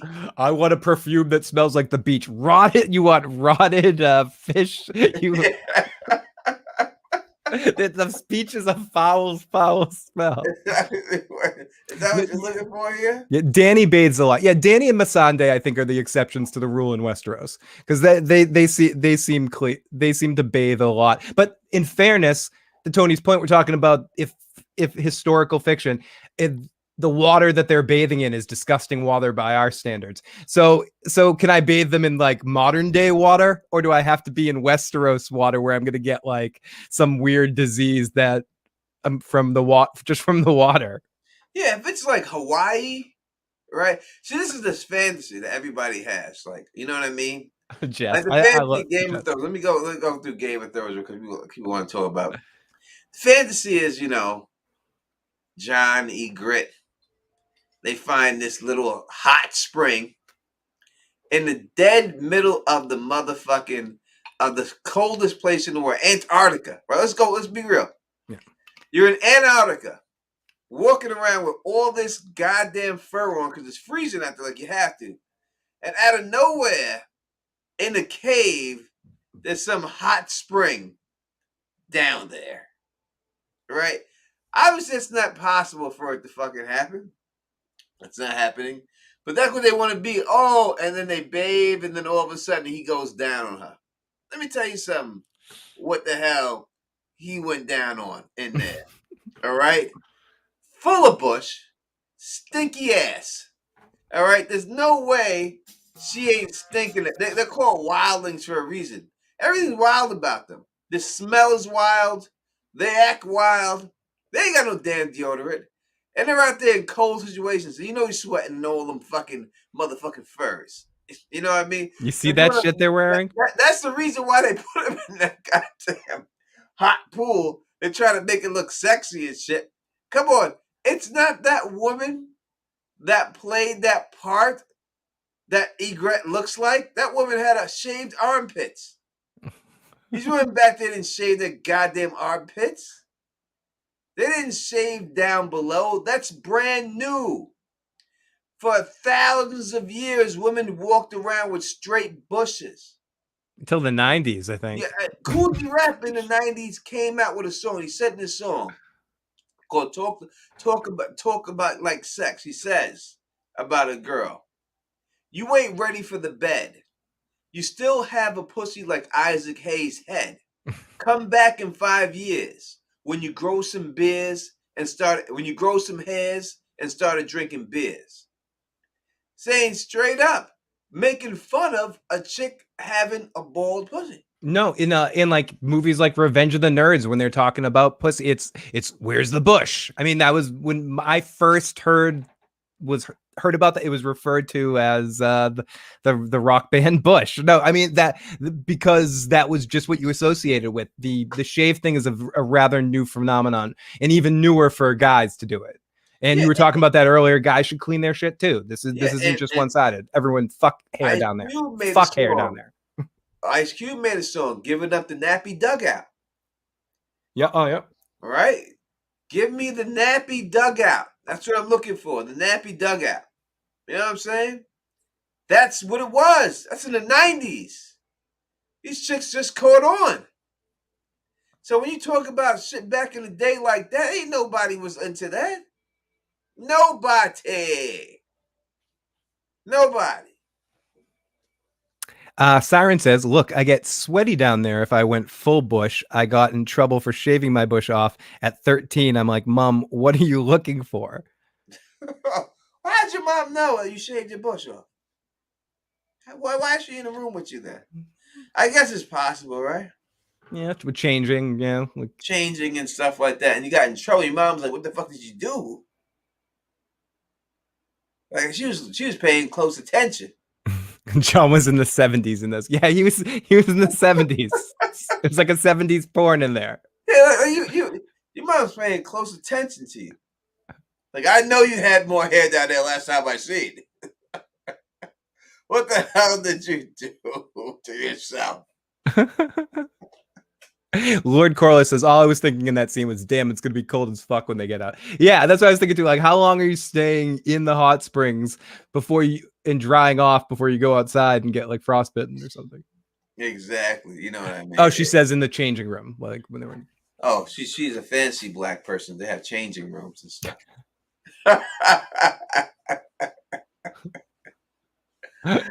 AK says, because black moms be nosed as folk like that, at least West Indian. But listen, I feel you. Now they do. Black moms be all up in your business. You know what I mean? They be all up in your business. That's no doubt about it. They definitely nosy. You know, there's no doubt about it. You know what I mean? And all that stuff. Well, Elon Musk says, I guess you were weird or ahead of your time. I've been shaving or trimming down there since I saw my first hair. You know, I used to make a little runway. You know, I used to make everything have to my stomach, to my belly button. And that made me feel like a man. I always trimmed a bit. I'm a fuzzy individual, and I have to. No, don't do that. Why she stuck her here? You see this? Let's ask her about it. Be right back. Don't be trying to get me in trouble with your mom. Whoa, she's gonna go talk to her mom about a shaved bush. Wait, is that what's about to happen right now? We're not trying to keep that TV stuff. Oh my goodness. Don't bring your mom up in here. Don't bring your mom. We're not trying to be those guys. We don't want to get yelled at by your mom. That's why we're single. We don't want to be yelled at by moms. It reminds me again of don't be embarrassed while drinking juice. When the mom comes in, she starts sniffing. What's that? I know the secret. What's that smell? That's that smell. What's in there?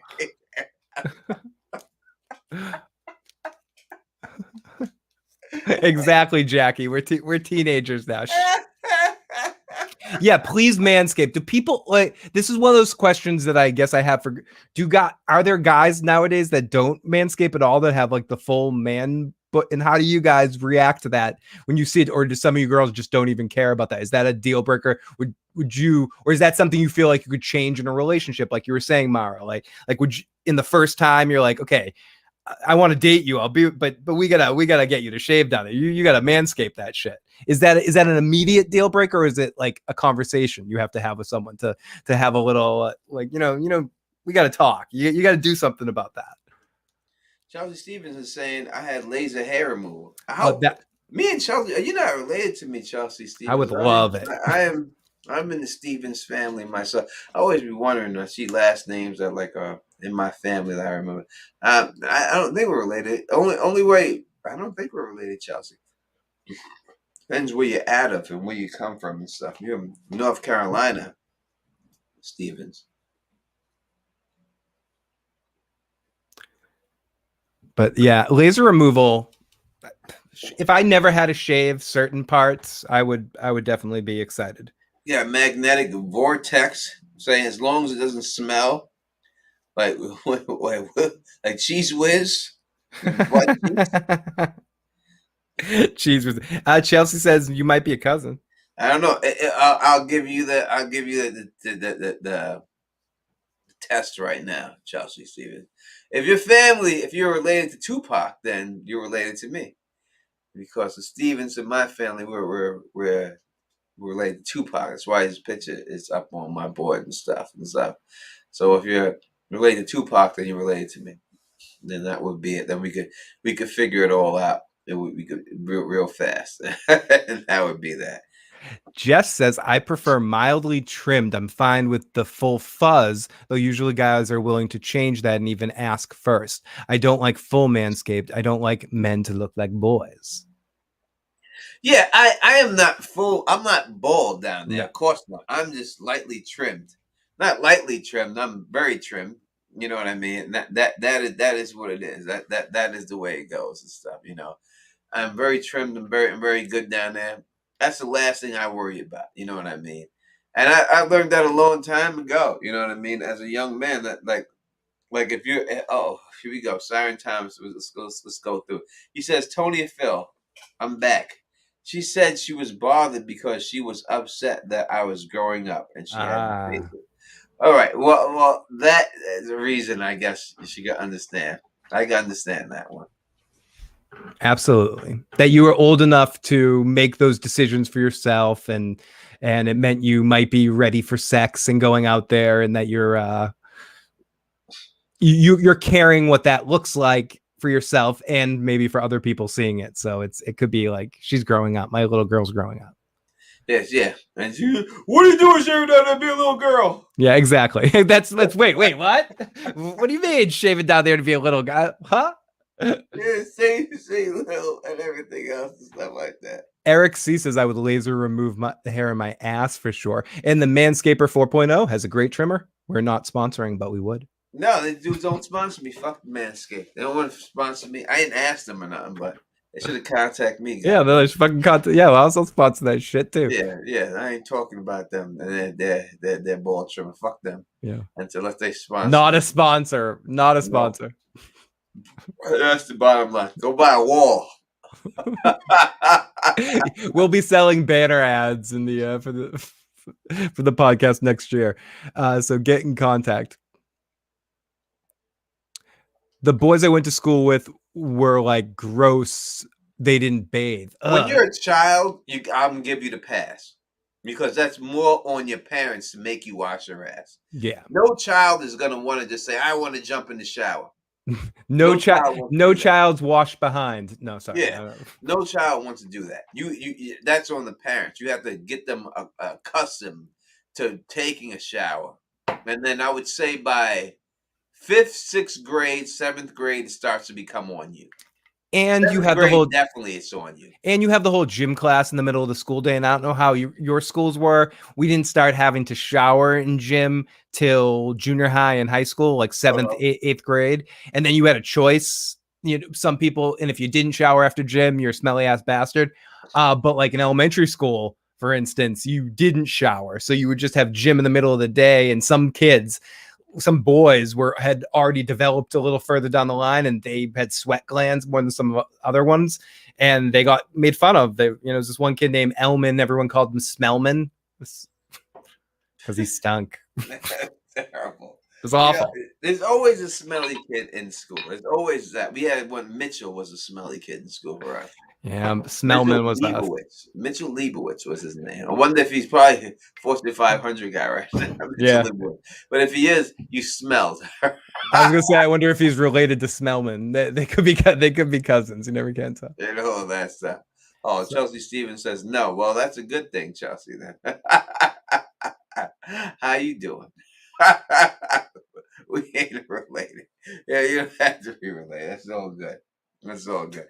But all black people related. All of us related somehow, some way, and everything else and all that. All right, we have sat here and we have talked about why you're single, and I've hoped that we've given you solid advice. I'm not leaving right now. I'm just saying, are there any questions that anyone has on why they're still single, and you want to answer? I'm here to give you the answers for it right now. But I would hope that you know what I mean. That we've given you solid advice, and maybe you could take some of this advice and put it to your life and everything else like that, and apply it to the reason why. And I'm be honest. I'll be honest about it. I'll be honest with you. I have just about given up on being in a relationship. I don't really think I'm going to be in a relationship when it's all said and done. I don't. I think that just seeing people is probably as good as it will be for me for the rest of my life. I don't feel, because I've tried to be in relationships, and I just they're complicated and they're work, and I just don't know if I'm willing to put in the work that it would take.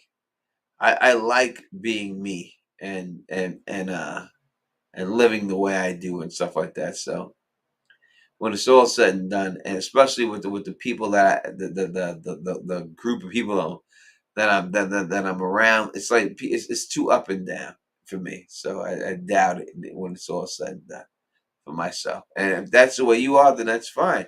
But if you are looking to get married, if you are looking to have a husband or a wife, I think that we have given you some solid advice that you could follow to go out there and achieve your goals of all that situation. I think that's what you could do. Yeah, I mean, it's not easy. I think when it comes down to it, it is a decision you have to make too. You got to get lucky and find the right person and have the right situation. But if you're someone that's going out there, dating a lot, interacting with a lot of people, put the work in, be willing to like put the effort in and put yourself out there and not be afraid to lose. And if you fail, don't be a dick, and do what you can. I thought you and Gray would end up together. That's funny. The story isn't over yet. That's funny. That's funny. Gray's a really good girl. You know what I mean? She's a really good girl. She's a very attractive girl. I'm too much man for Gray. She couldn't handle all this, man. She couldn't handle all this Don, right? It's too much. I'm being honest with you. She couldn't handle all this Donness. Oh, nice. Sterling met a cool girl the other week, met for drinks. Hope it works out. Hope it goes in a good direction. No, she's my people. So she's my people like that. You know what I'm saying? That's what I think we're at two different. And number one, I think we would be in two different spots in our life. You know what I mean? That's it. But Don is too much. Too much sexiness going on here, to handle. It's hard for a woman to handle a lot of this sexiness going on here. It's hard. You know what I mean? It's hard than everything else. Very violent girl. You know what I mean? People, you know, you may get hit on all the time, so that's hard to deal with. You know, it's hard to deal with going to the mall and people over here hitting on your man, looking at your man. It's hard to deal with that. Great be catching bodies out there too much. I mean, bailing out of jail and stuff, and all this situation be a problem. Are you too good looking? What are you doing? You guys, they got him locked up now. It's your fault. You know, nah, she my people. She my people. I'm just playing. She my girl. That's my girl. Jess is like the mall. Yeah, from that ever Jess, the mall. All right. That's the era I'm from. Stopping by Leechmere and Ann and Hope, you know. Yeah, when the mall was a factor, not the Amazon era. I'm not from this era. I'm from the mall era, where you had to really go outside. Go into Sears. I love Sears. Sears is beautiful. So is Radio Shack. I love it. You get you also get a Payless shoes in a mall too for forever. Yeah, you get that. Was that Journey spot? Or is that Journey? Where they have all the, you know, they had like that used to be like the freaky store. They have incense and they had a couple of sex toys in the back and some folders and all this stuff. We also have Spencer gifts around here and pretty much every Spencer's. That was another one that was just like that. You know, in fact, I was thinking of Spencer's when I said Journey. Journey is more like the shoe spot where they sell boots and stuff. But Spencer's was the one. You're correct. Spencer's was the one where you get the incense and they had a couple of sex toys in there. Yeah, in the back, and they had like the one little section of sex toys, and you're like walking through the mall. You had to like sneak in there, like you don't want to get spotted going into fucking Spencer's. You know what I mean? Like, oh, I'll go to Spencer's and stuff. You know, and they have like they have like a guy that was bent over and like farting or something like that. And you put like maybe a cigarette by his ass or something like that. The T-shirt with the boobs, and then you go to the Brookstones or something. So you'd sit and you'd use all the fucking high tech items, and you go around and like walking around like you're in a queue at Disney World or something, and use every item. What was the other one? The Sharper Image. Or the Sharper Image. They sell those products where I just seen Sharper Image stuff in I don't know if it was Target or I feel like they sold them in Sky Mall too. They sell them sometimes in Bed Bath and Beyond in the middle, like in between in the Beyond section. Like when you're walking down the aisles in the like the bargain bins, you'll see some of those old Sharper Image kind of shits. Yeah, I remember I used to go to a place fucking Pier 1. Oh, Pier 1. That was like I gotta get my lambs from Pier 1. Yeah. Oh, I have to get this from Pier 1. I have to go to Abercrombie and Fitch. And I had to get my Pier 1. whole house was made up of fucking Pier 1 shit, and I thought I was fucking special and shit, and all that. Yeah, I couldn't afford that Pier 1 shit. I was going to Walmart and shit. Oh, it's fucking special back in the day and all that stuff, you know. But yeah, Sharper Edge always had the massage seats.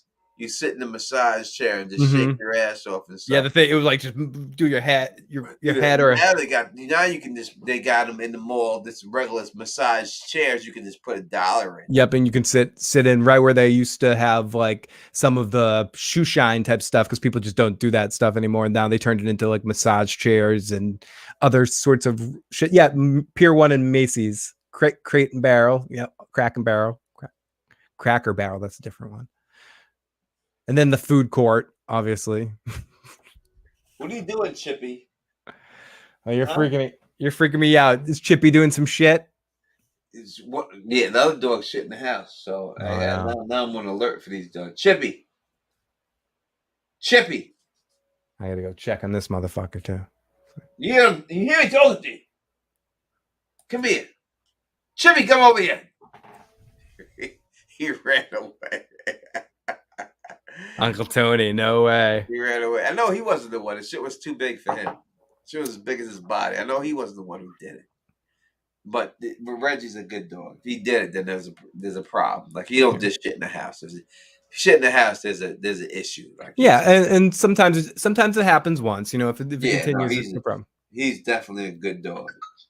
Yeah, Sbarro's. I'm actually bummed that Sbarro's don't exist anymore. Around here, they all turned into Pizzeria Regina's, which it's better pizza, but but they're not really Reginas like the one you'll get in downtown Boston or in some of the other locations.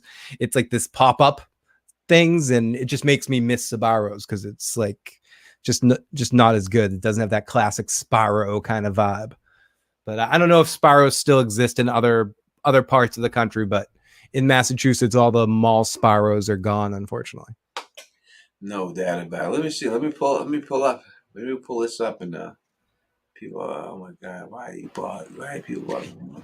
Yep, and exactly, Jackie C. Those plug-in big thing like handle massages, like back massagers that before you could like just buy vibrators easily online, and not everyone wanted to walk into sex stores. The totally weren't vibrators, back massagers that my mother and grandmother had.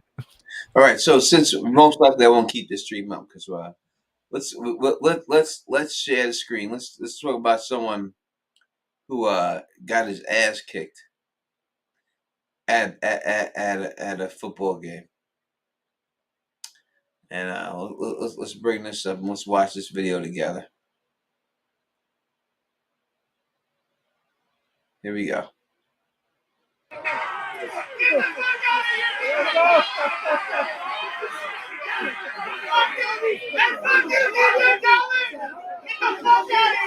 Fuck you, DJ Khaled.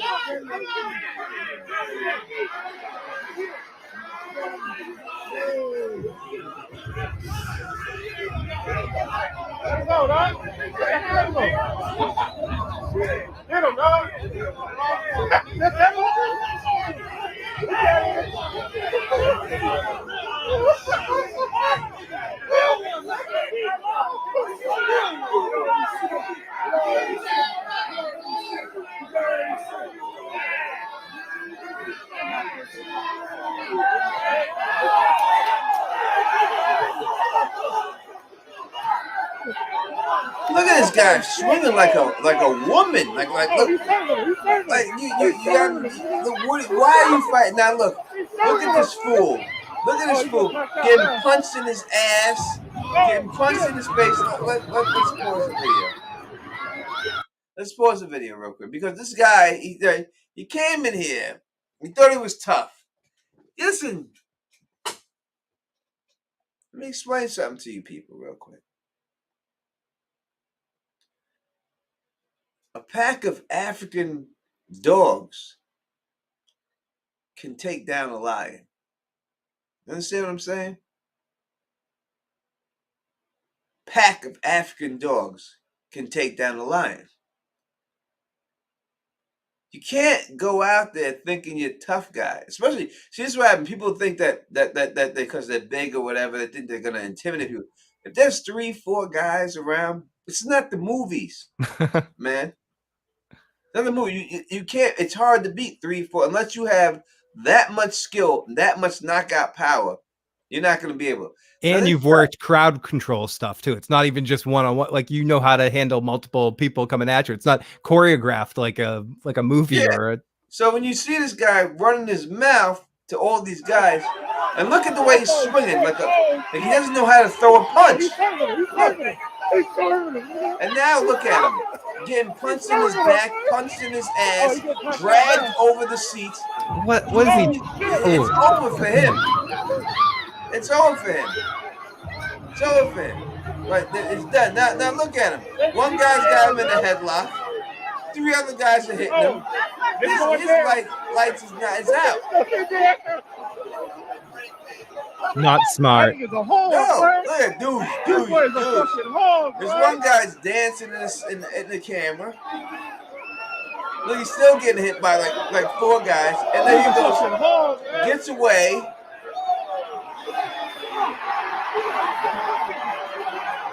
Look at him. Beat the hell out of him. Look at him. They beat your fucking ass, man. Beat down. Done. Beat down. You know, and this is what it is. You have to know. You got to know the situation you're in. You know what I mean? And that's what it is. You have to know exactly I think that's the theme. You have to know your role, know your space. True it is. Know your space, know your role, and know exactly what you're getting yourself into. You know, you can't just go out there and think I'm a tough guy. I'm going to fight 4 guys by myself. Tony, you consider yourself, you know how to take care of yourself. You wouldn't put yourself in that situation, right? No, I'm not trying to fight 4 people. I'm Maybe not Superman. one at a time, like Ali did or something. Yeah. Like 4 guys in one No, night in a 4 fair guys at fight. one time. No, I would never. I'm not stupid. I'm not going to get caught like that. I know my limits. You know your limits, and he provoked the whole situation. There's sometimes, Kenny Rogers said, you gotta know when to hold them, you gotta know when to fold them. No one to There's walk times away, you no got one to fucking there's run. times you have to fucking cop a Run. plea. It's times you have to. It may be, it may hurt your feelings. Lord Corliss says, and that was fucking preseason. Yeah. That's what kind of year it's been for people being stuck at home. That was fucking preseason. That's great. Exactly. That's not even a month. Is he drunk though? I would think everyone in there was drunk. Yeah, come on. And that's another reason why, like, even when I'm drunk, all right. So I'll say this. This is what recently I was out at a bar. I was recently out at a bar. I don't know if it was last week or the week before. One of them. And I was there, and some kid. There was some white dude in there, right? And I was with this one girl, who's my friend Jamie. And she's just my friend. That was it. Mm-hmm.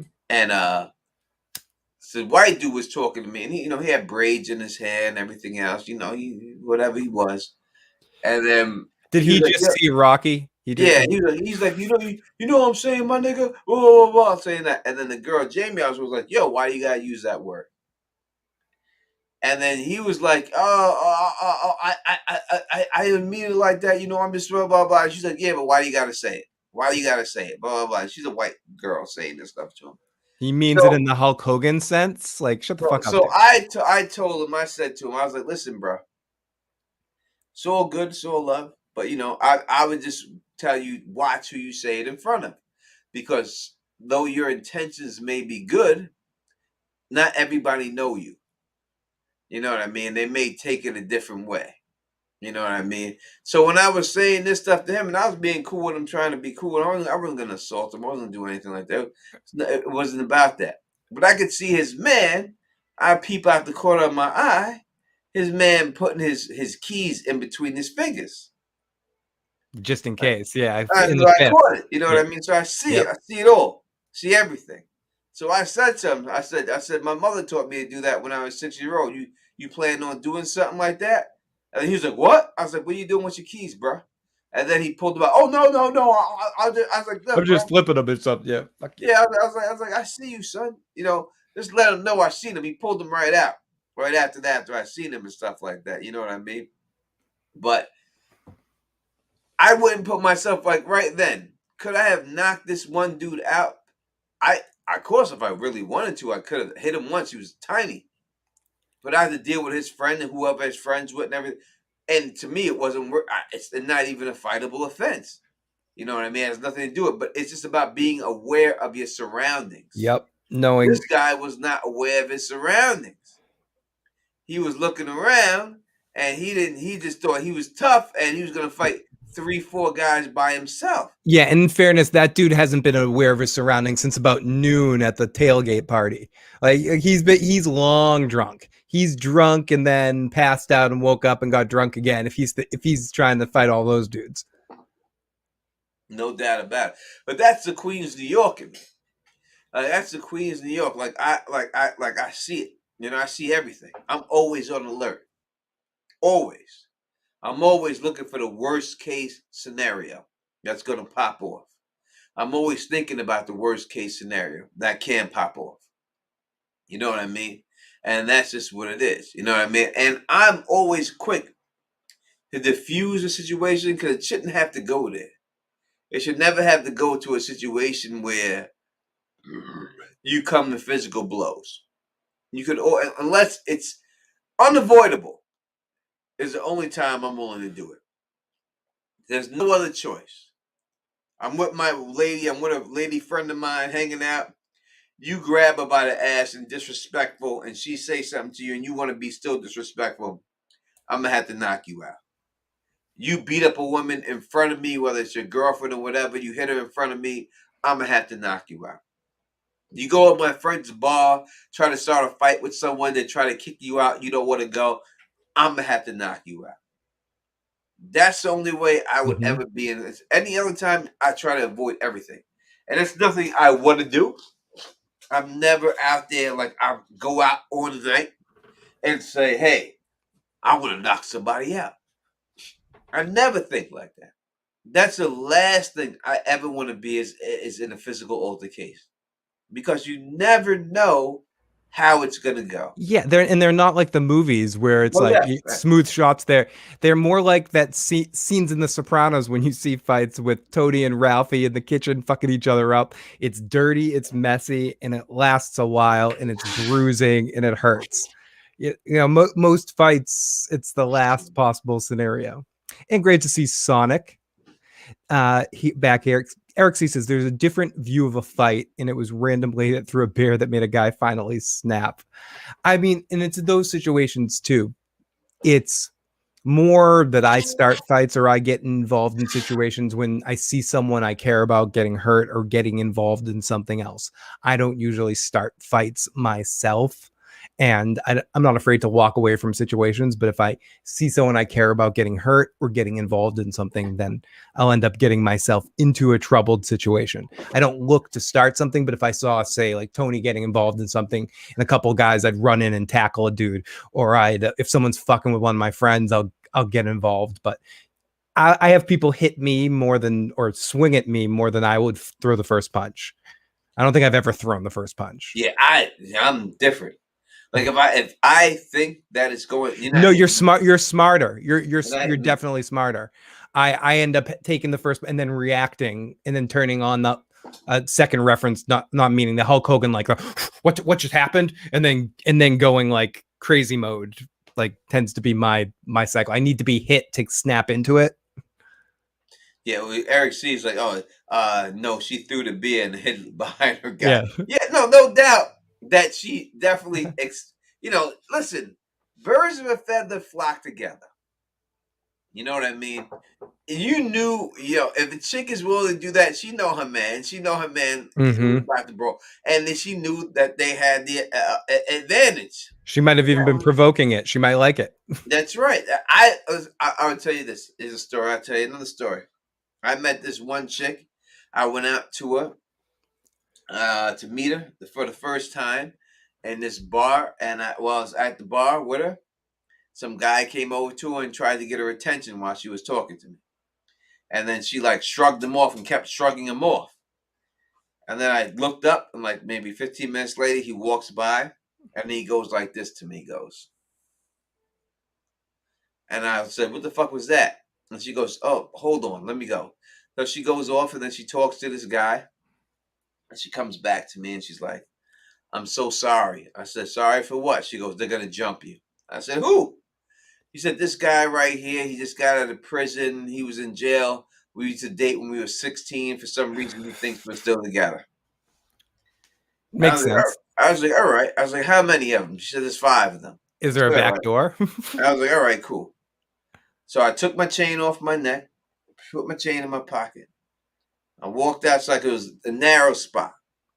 So in my head, I said, this is what I said. It's like and I'm going to say, I don't mean anything bad about it, but I'm saying these are white dudes, right? They're all white. The one white dude is in jail. And I'm looking at him, and I said, all right, they think this guy is tough because he was in prison for these years. I said, all I'm going to do is knock this guy out. They ain't going to want that work. Yeah. So that's where I was in my head.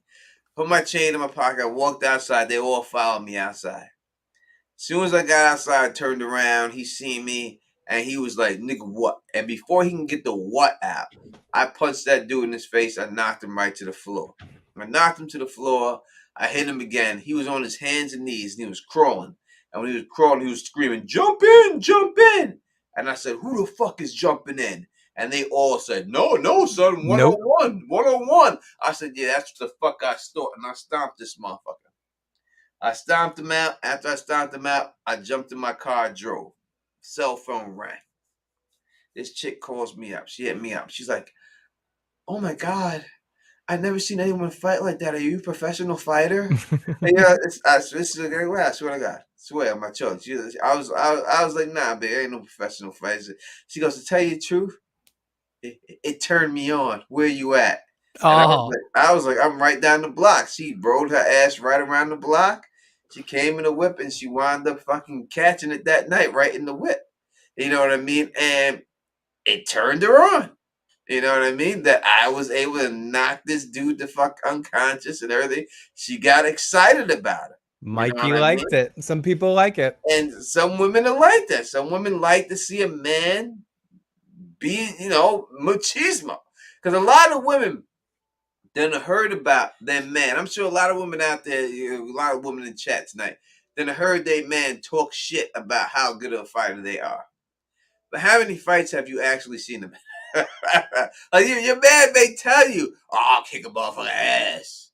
I'll kick a motherfucker ass. But how many times have you actually seen your man actually in a fight to prove that story? Usually it's not the case. You know what I mean?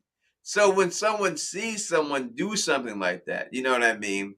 That they can see exactly what it is. Oh, look at Jack. See, I used to fight competitively. Ooh. Look, you look too good looking to be fighting competitively, girl. She probably won a lot. She must have won a lot and everything else. She must have. She must have won. You look too good looking for that. What kind of sport? Mixed martial arts or like a particular martial art like Brazilian jiu-jitsu or something random like that? Yeah, what style? AK said it a lot more succinctly. What style? Yeah, boxing and martial arts. She says boxing and martial arts. And all that and everything, So, oh, Mara's out. Mara, good night. Good night. I know it's a late night. It's a school night for It's most people. night. I'm just off tomorrow, so I can come up here and talk shit.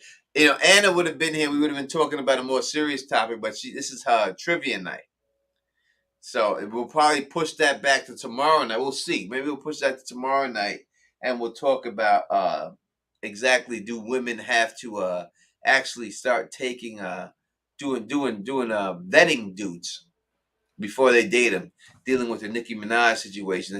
Do they really need to vet dudes and run background checks on these motherfuckers before dating guys? We'll definitely talk about that and everything else and all that good stuff and everything. I do it. I hire a private investigator when I meet a new girl. I want to know everything. I want to know what I'm dealing with. I do not blame you. I definitely feel you on that. You know what Especially I mean? at this point in my life. I get some secrets. I get some shit I don't want out. So if I let someone in the circle of trust, I want to make sure I know. I got a guy. I got a guy that does some research. I'm old. No, Jess is like, my record is clean. Oh, good. Good. Sterling says, respect to you, Tony. Had similar situation when I was 18. Girlfriend at the time had an ex show up with his boys holding them hammers. Listen, when you this is the thing. So I'm saying, like, I was dealing with white dudes up in here. You know what I mean? So I knew what it was. You know what I'm saying? They boy was locked up since he was 16 and thought he was tough. When he was 16, he got locked up. So now he did his thing. When you're dealing with, situations where dudes come in there with the hammers, you know what I'm saying? That's a totally different situation. Yeah, that's scary. That's a totally different situation. I've been in situations like that myself. I've been in situations I've where, run. and like I said, like, sometimes you have to cop that plea. You have to live to fight another day. Yep. And that's just what it. Exit stage right.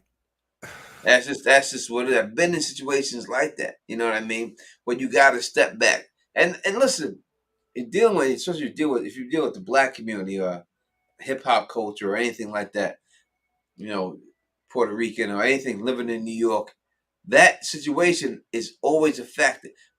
Even if other states, I'm sure too. That's a factor because dudes that will come to you and they're so embarrassed and so afraid of getting knocked out and people laughing at them that they will kill you Yeah.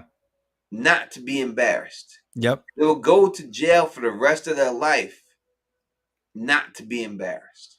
It's the old west in a sense. Like there was a short period of time where people could fight. You'd fight, you beat the shit out of each other. Winner walks away, and you both have a beer afterwards. Those days are over. No, dudes will murder you, man. Yep. I've seen people getting shot since 8th grade. Yeah, people being stabbed and fucking knives come out. Yeah, I've seen people getting shot, stabbed, cut with razor blades since the 8th fucking grade. A buddy of mine was playing. We were down the court. We're playing ball, and we're playing 3-on-3. We kicked these dudes' ass. This one dude challenged my buddy to a game. Was like, "Fuck you, you know, I'll fucking beat you in a fucking game of basketball. Fuck you." My buddy killed him in a game, like 11-3 or something. And then this dude went into his face, tried to start a fight. My friend knocked him out.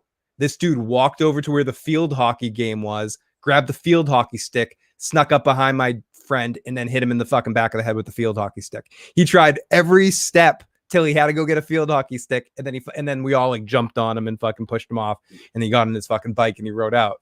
But that people will do that. I mean, if you beat them in a regular game of ball or you beat them in something, they'll try to start a fight. If they lose in that, they're like fucking Death and Bill and Ted. You know, they'll keep trying to fuck you up.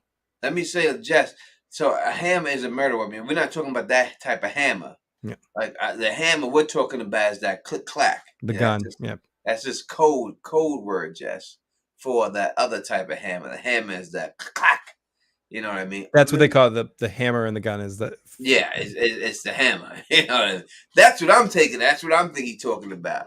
Maybe I'm wrong, but you know, when I hear the hammer, like dudes rolling up with the hammers, like dudes ain't coming in the bar. You know what I'm saying? She said that's what she's saying. I'm sorry. Maybe all right, Jess. Maybe I doubted your hood intellect. Siren says down here in the South, folks don't fight; they just shoot. It's life, because people are embarrassed about getting their ass kicked.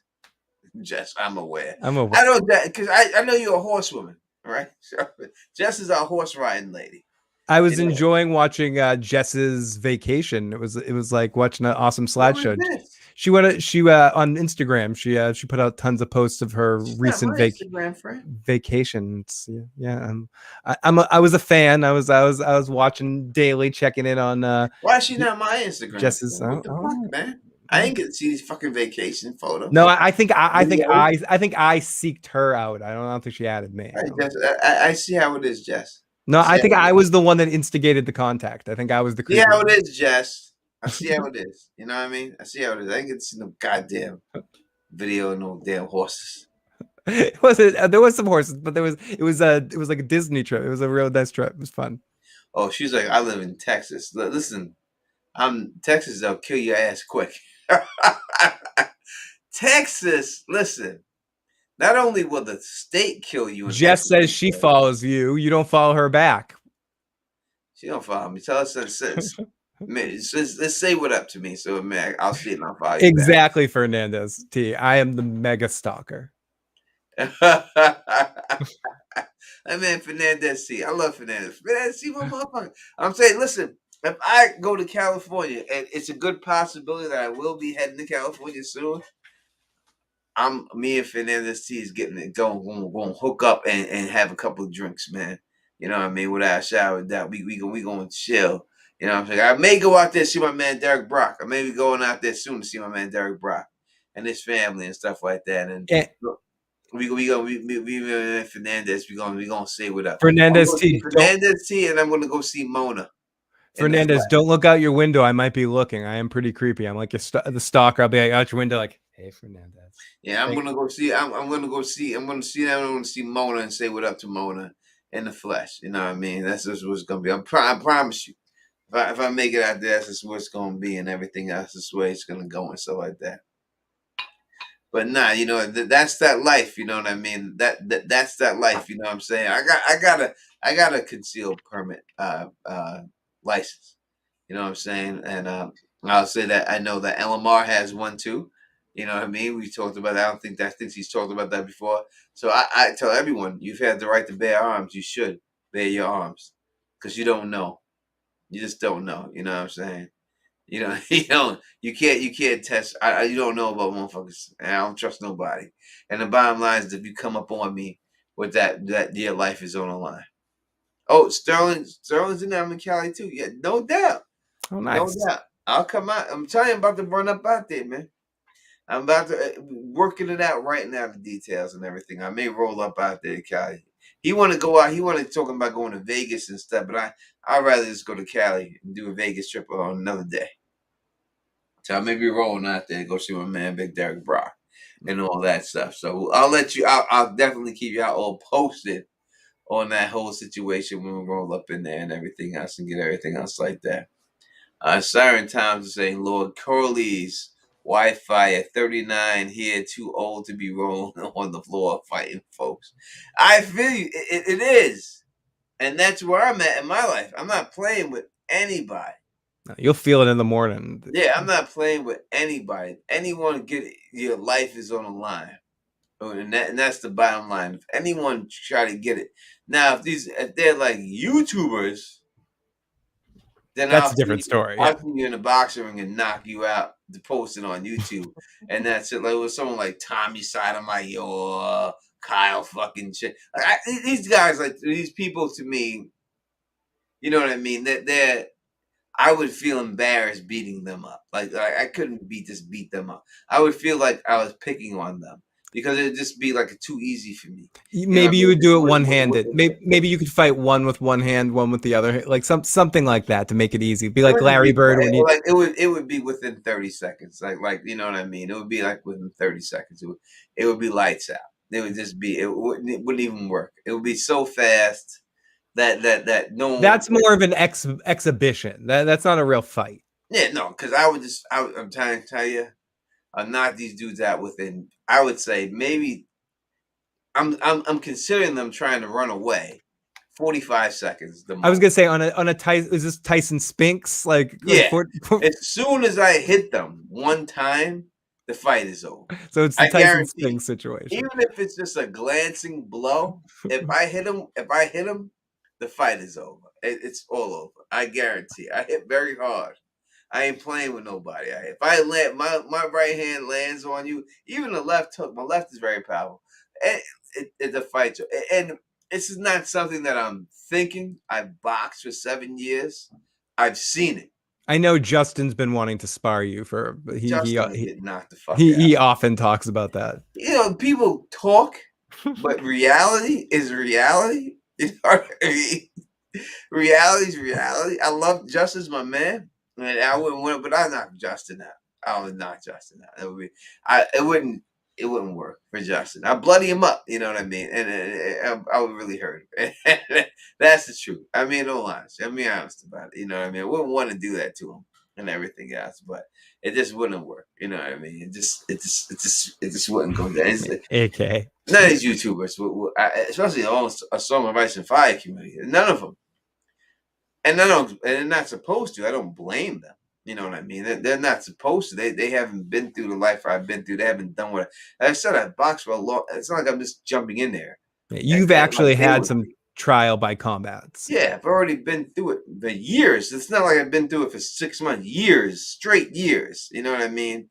Straight years. Hey, in fairness, just to give Kyle some credit, he is Canadian, so he probably has played hockey before. So he probably knows how to hockey fight. This is not tumble down. on the ice, I'll take Kyle and against 30. This is not a tumble down like 15 flights of steps. You know, if it was that, I'm sure he beat me in the situation. He could beat Tony in a game of hockey, maybe. You know, but I mean, I'm not picking on him. I'm not. No, we're having fun tonight. I am. If that would be between him and Don Willie, yeah. I mean, Azora hype. That would be him and Azora hype. The battle for Azora hype. Yeah, that would be between them. You know what I mean? That wouldn't work. Oh no, AK, you're not making up any lies. She says if someone looks at him the wrong way, he'll cry. Yeah, come on, man. It's not this where it is. And everything. It's like it wouldn't work or anything like that and stuff like that. It's just not feasible. You know, but people like Tommy Sotomayor, people I don't fucking stand like that. You know what I mean? He would think that he could actually win like an idiot. But he's just so asinine that he would actually think, get in the ring and I'll knock you out. I'll knock him out. See, that's what Fat Joe. Fat Joe's smart. See, 50 Cent challenged Fat Joe to a boxing match. And Fat Joe turned it down. And he said, listen, if I went in that ring and I lost to 50 Cent, my whole career is over. Mm-hmm. Everything I want to do for the next 30 years of my life, I could never do again. So it makes no sense for me to do that and everything else like that. You know what I Too mean? big of a bet. Too big of a bet. Not worth it. And that's just what it would be. And that's what it would be with Tommy Sotomayor. Like, he would never get in the boxing ring with me because he know that his career is over after that. That would be the end of his whole thing. It would be a wrap. I would knock him out. And I would not only would I knock him out and embarrass him when I knocked him out, because I probably wouldn't even hit him in the face for like the first. I would drag it out. Like I do a Tyrell Biggs to him. I just beat his body just to hurt him. And then after that, then I'll just knock him right out. After Lord that. Corliss says he would One play. second. He would pay really good money to see Tony make him fold, and that'd be great. Mandrell says that doesn't count. It's not a real sport. It's more of a art form, the skating art form. And yeah, ain't getting in the ring with a teddy bear. In fairness, I'm not really fighting much too, unless I'm really angry. Like in a competitive fighting situation, I would get my ass kicked really quick. The only time I'm have any fighting is if I'm angry, feeling like crazy angry. So in the context of like getting in the ring with somebody, I would get knocked out just as easily. I would stand there, or I might be like Rocky, like be a battering ram. I can take a punch, but I probably wouldn't get any hits in. I know I can take a punch. I'm more that type. Absorb it with my thick fucking head, and then wait till someone's tired and then take them out. You know, the Barfly. The if anyone's ever seen that movie Barfly with what's his name? Fucking Mickey Rourke. Yeah, you know what I mean? It is what it is, and stuff like that. It's just the way life goes. All right, 12 o'clock. Let me let y'all people go so y'all can get to work in the morning if you have to and all that good stuff and all that, everything else like that. I want to thank everybody for coming out here rocking with us tonight. You know what I mean?